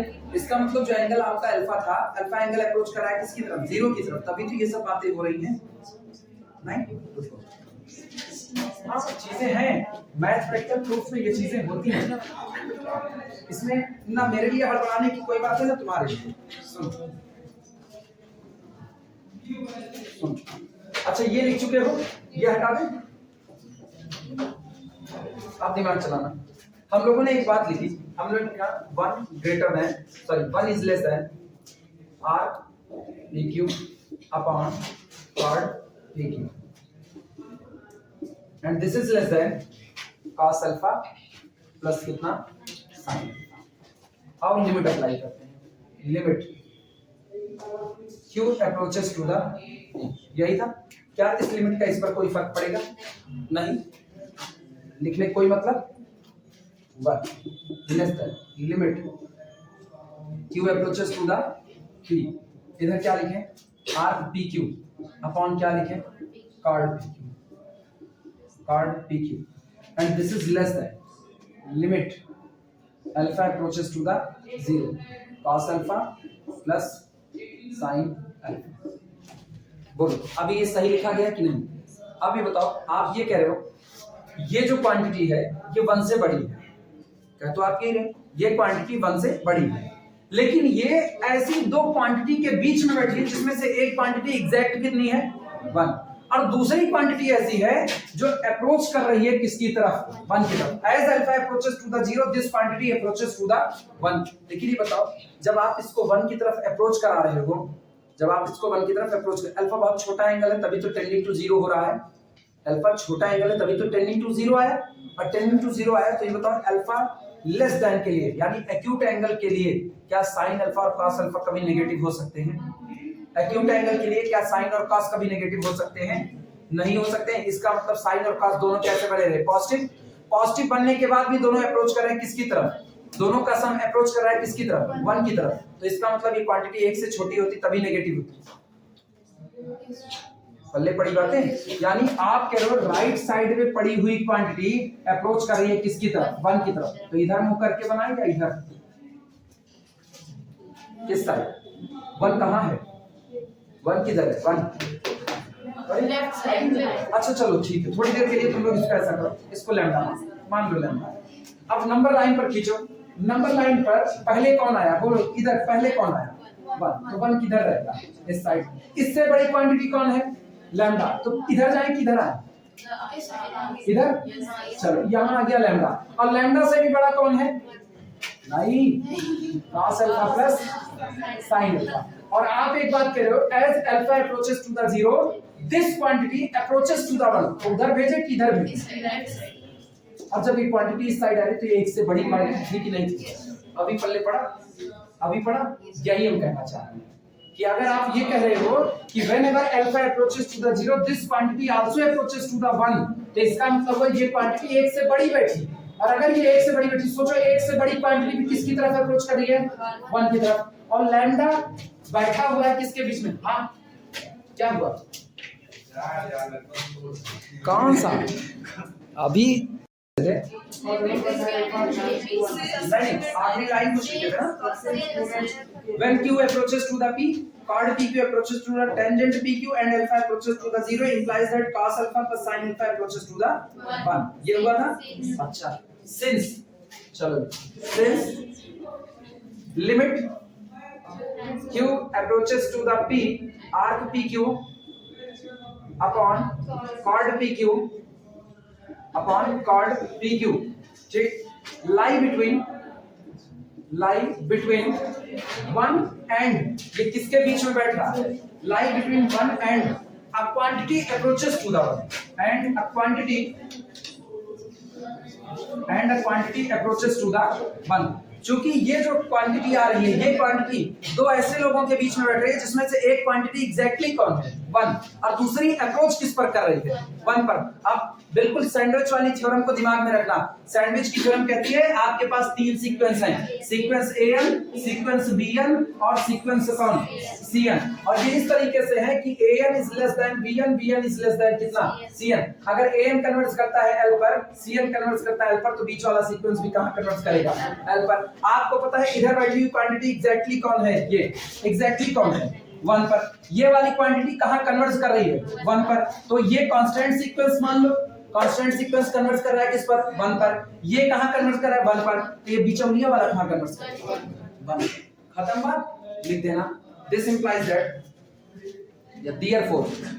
therefore limit whenever q approaches to the p arc pq upon chord P Q is equal to 1 लिख करके ब्रैकेट में बंद कर देना। Arc P Q upon chord P Q is equal to 1।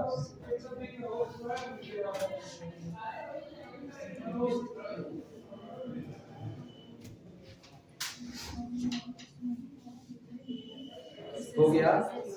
अभी समझ में आया कैसे क्या होगा? अब हमेशा याद रखना कॉर्ड और आर्क दोनों के बीच में जब डिफरेंस इतना कम हो, ये माइन्यूट अंतर हो, मतलब आप कह भी ना सको कितने का अंतर आ रहा है, तो इनके बीच में अंतर खत्म मान लिया जाता है और arc behave as like the cord.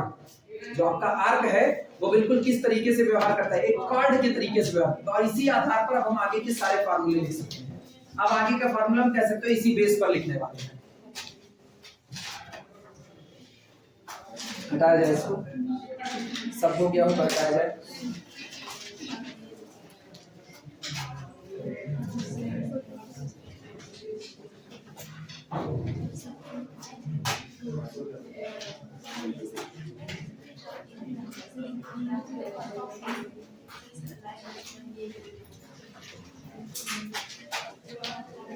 अब सुनना, केवल फार्मूले की मुझको जरूरत है, बस और कुछ नहीं।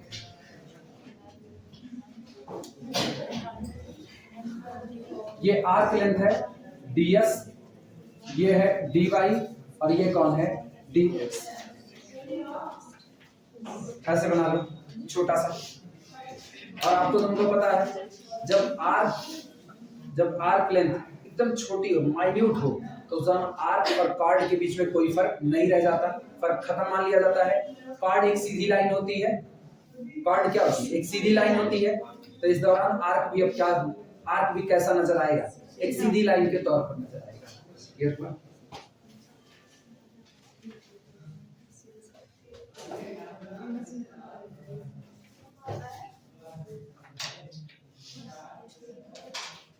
इसके प्रूफ नहीं आते, इसके केवल अपने को फार्मूले की जरूरत है, बस और कुछ नहीं।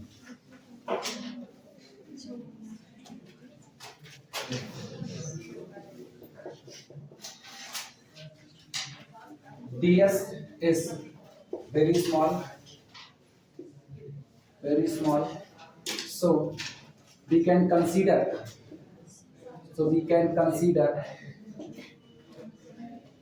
it as a straight line।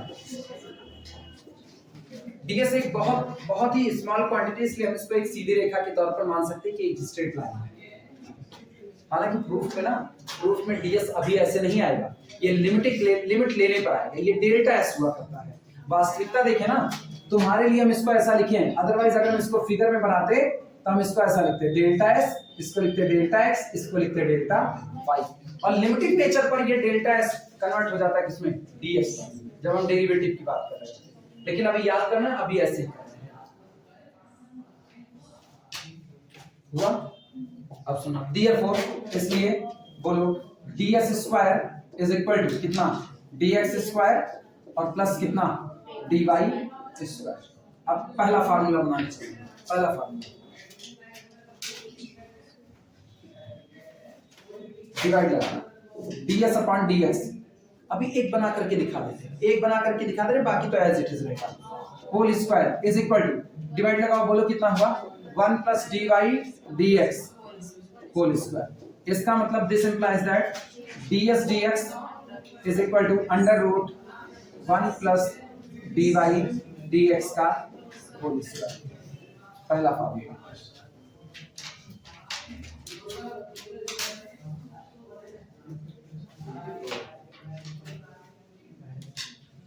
बस याद करने के लिए, किसी का आगे कहना मत कि बस ये ऐसा ऐसे होता है, ऐसा नहीं, ये लिमिटिंग बिहेवियर पर होता है। अभी मैं इसको करके दिखाने नहीं था, हमको ये खतरा बहुत तगड़ा है कि तुम लोग किसी का आगे से मुंह खोल सर इसीलिए पढ़ाए हैं, तो पता चलेगा कहीं कौन पागल सर था कि उसको इतना नहीं पता है कि ये ds नहीं डेल्टा s था। तुम लोग लड़ोगे भी नहीं मेरी तरफ से।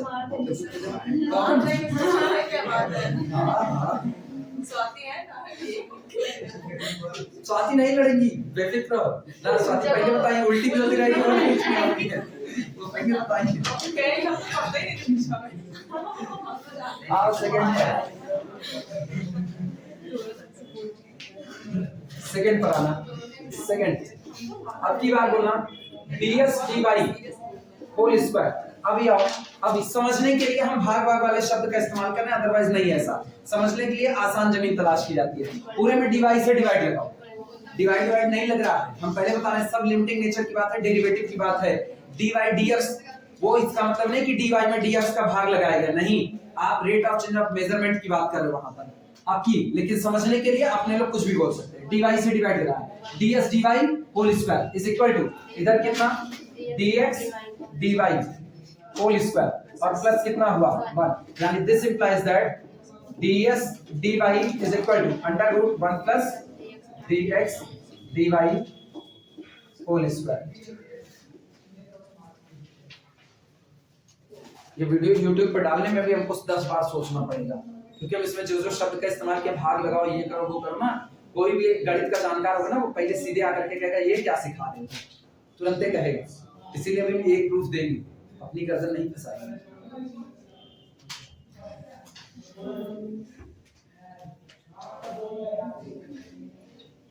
अगर यही कर्व आपका पैरामीटर में होता, पैरामीटर मतलब t के फॉर्म में होता, तब के लिए देखना। तीसरा, अगर ये पैरामीटर t के फॉर्म में होता तो ये बनता ds dt होल स्क्वायर, मतलब गलत जुबान में कहें तो आप dt से भाग लगा रहे हो, तो ds dt whole square is equal to dx dt whole square plus dy dt whole square. इसका मतलब यहां से मुझको मिलता ds dt is equal to under root this is equal to this, तब ये बनता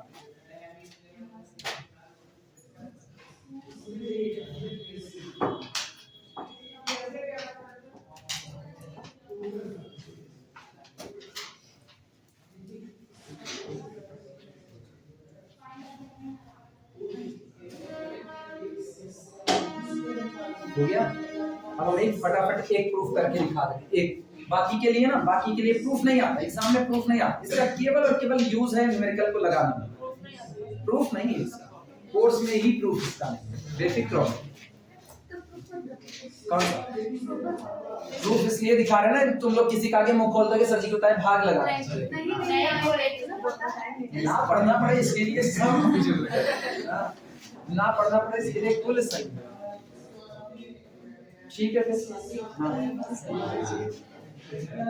बिठाया जाए इसको, हो गया है।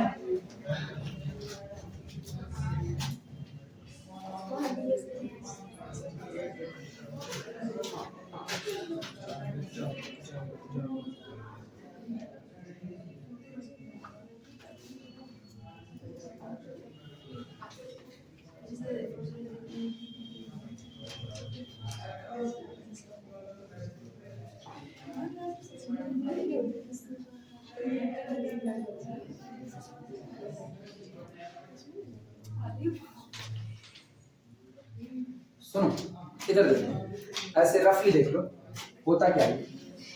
ये मेरे पास एक कर्व था, बिल्कुल पुराना फिगर, ये पॉइंट पी क्यू मिला दिया, ये पी है, ये कौन है, क्यू है, दोनों नाइबरहुड पॉइंट है। यहाँ से एक परपेंडिकुलर ड्रॉ किया, पी पर एक टेंजेंट ड्रॉ किया, जहां भी आकर के मिले, ये लेंथ कौन है, डेल्टा एस। इस बार हम क्या करते हैं ना, जो अपना कार्ड पी क्यू है, कार्ड पी क्यू की लेंथ को डेल्टा सी मान लेते हैं, और छोटा सा कार्ड होगा अपना, ठीक, क्योंकि पी और क्यू कैसे पॉइंट है, नाइबरहुड पॉइंट है, और ये मेरे पास कौन है, डेल्टा वाई, ये कौन है, डेल्टा एक्स। इतनी बात, ये बताओ इधर इधर इधर इतने की बात करो, पी क्यू, और इसको अगर हम एम कहते हैं, अगर हम इतने की बात करें तो हम लोग इस ट्राइंगल में हम लोग इस बात को लिख सकते हैं, ये मेरा एंगल अल्फा, इस ट्राइंगल में डेल्टा सी का स्क्वायर इज इक्वल टू लिखा जा सकता है डेल्टा एक्स का स्क्वायर प्लस डेल्टा वाई का स्क्वायर। क्या ये बात लिखी जा सकती है कि नहीं लिखी जा सकती है?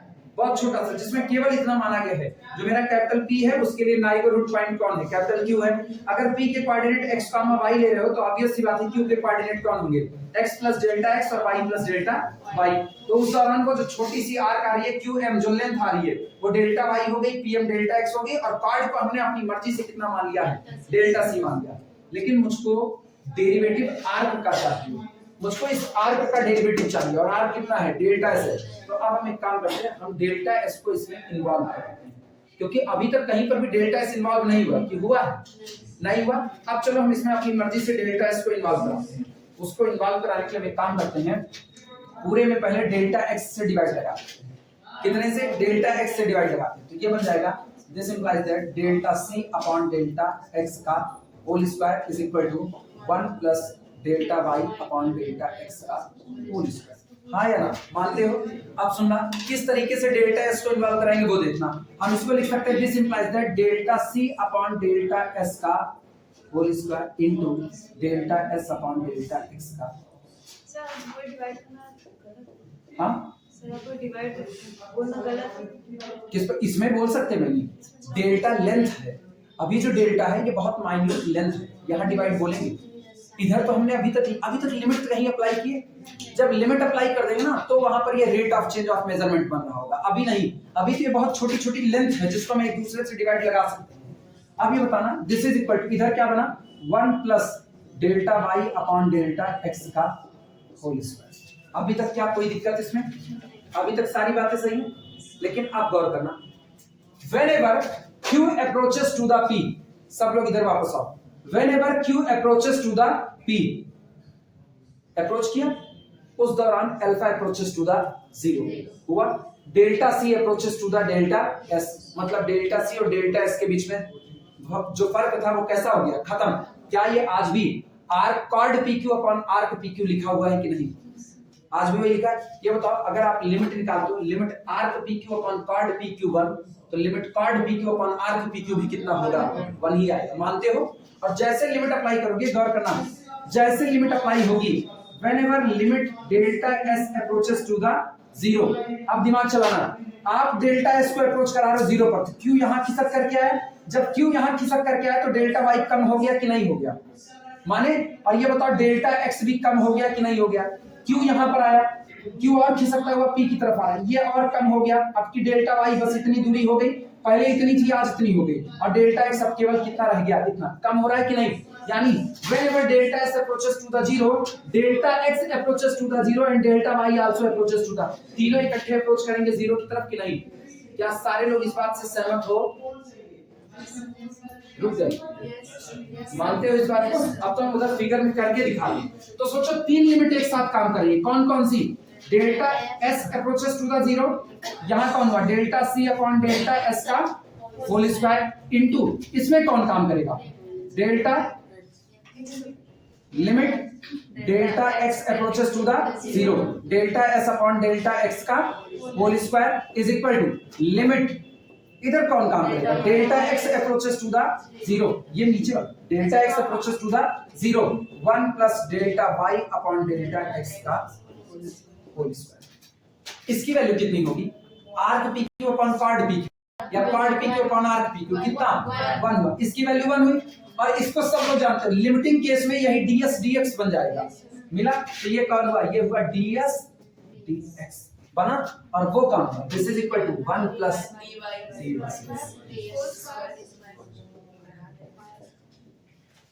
आ गए कि नहीं? और सोचो ये स्क्वायर हटेगा तो यही फार्मूले का डेरिवेशन है, यही डेरिवेशन है फार्मूले का। आसान है कि नहीं है? समझ आया? अगर हम ग्रुप में फार्मूले का डेरिवेशन भेज दें, सब लोग कॉपी पर लिख सकते हो कि नहीं लिख सकते? अभी समझा तो दिए ना कैसे हुआ? क्लियर हुआ? अब ये बताओ, अगर यही हमको दोबारा करना होगा तो अब की बार, अभी हम किससे डिवाइड लगाए थे? डेल्टा x से। अब किससे लगाएंगे? डेल्टा y से। सारी कंडीशन सेम टू सेम यही रहेगी या नहीं रहेगी? पल्ले पड़ा किस तरीके से आ रहा है? ठीक है, काम करो, मेरे ख्याल से 356 पूरे हम लोग पहुंच चुके हैं अपने टारगेट पर। फिलहाल इसी पर रोको ना, इसी पर रोको। कल सुनो, केवल मुझको इसके 3 न्यूमेरिकल लगाने हैं, बस सिर्फ 3 न्यूमेरिकल हमको इसके लगाने हैं। ठीक है, अभी हम इसको ग्रुप में अपलोड कर दे रहे हैं। इसका प्रूफ बाकायदा तुम लोग लिख लो। एग्जाम में नहीं पूछा जाएगा, ये हम बता रहे हैं, बिल्कुल नहीं पूछा जाता है। क्या हुआ? कंफ्यूज हो क्या? वो तो बताओ, वो पीछे स्वाति नहीं, अलग दुनिया में कोई नहीं है। सुनो, ग्रुप में इसका हम प्रूफ अपलोड कर दे रहे हैं तुम्हारे समझने के लिए, क्योंकि गणित है, कुछ भी रटा नहीं जा सकता है। प्रूफ इसका समझ लो, जहां नहीं आएगा वहां कल पूछ लेना, कल 3 न्यूमेरिकल लगा करके कल अपनी कॉपी जिसमें भी तुमको लिखना होगा पार्शियल डिफरेंशिएशन लेकर, ठीक है। कल हम शुरुआत करते हैं उसकी। कितने बजे मिलोगे? 12 बजे।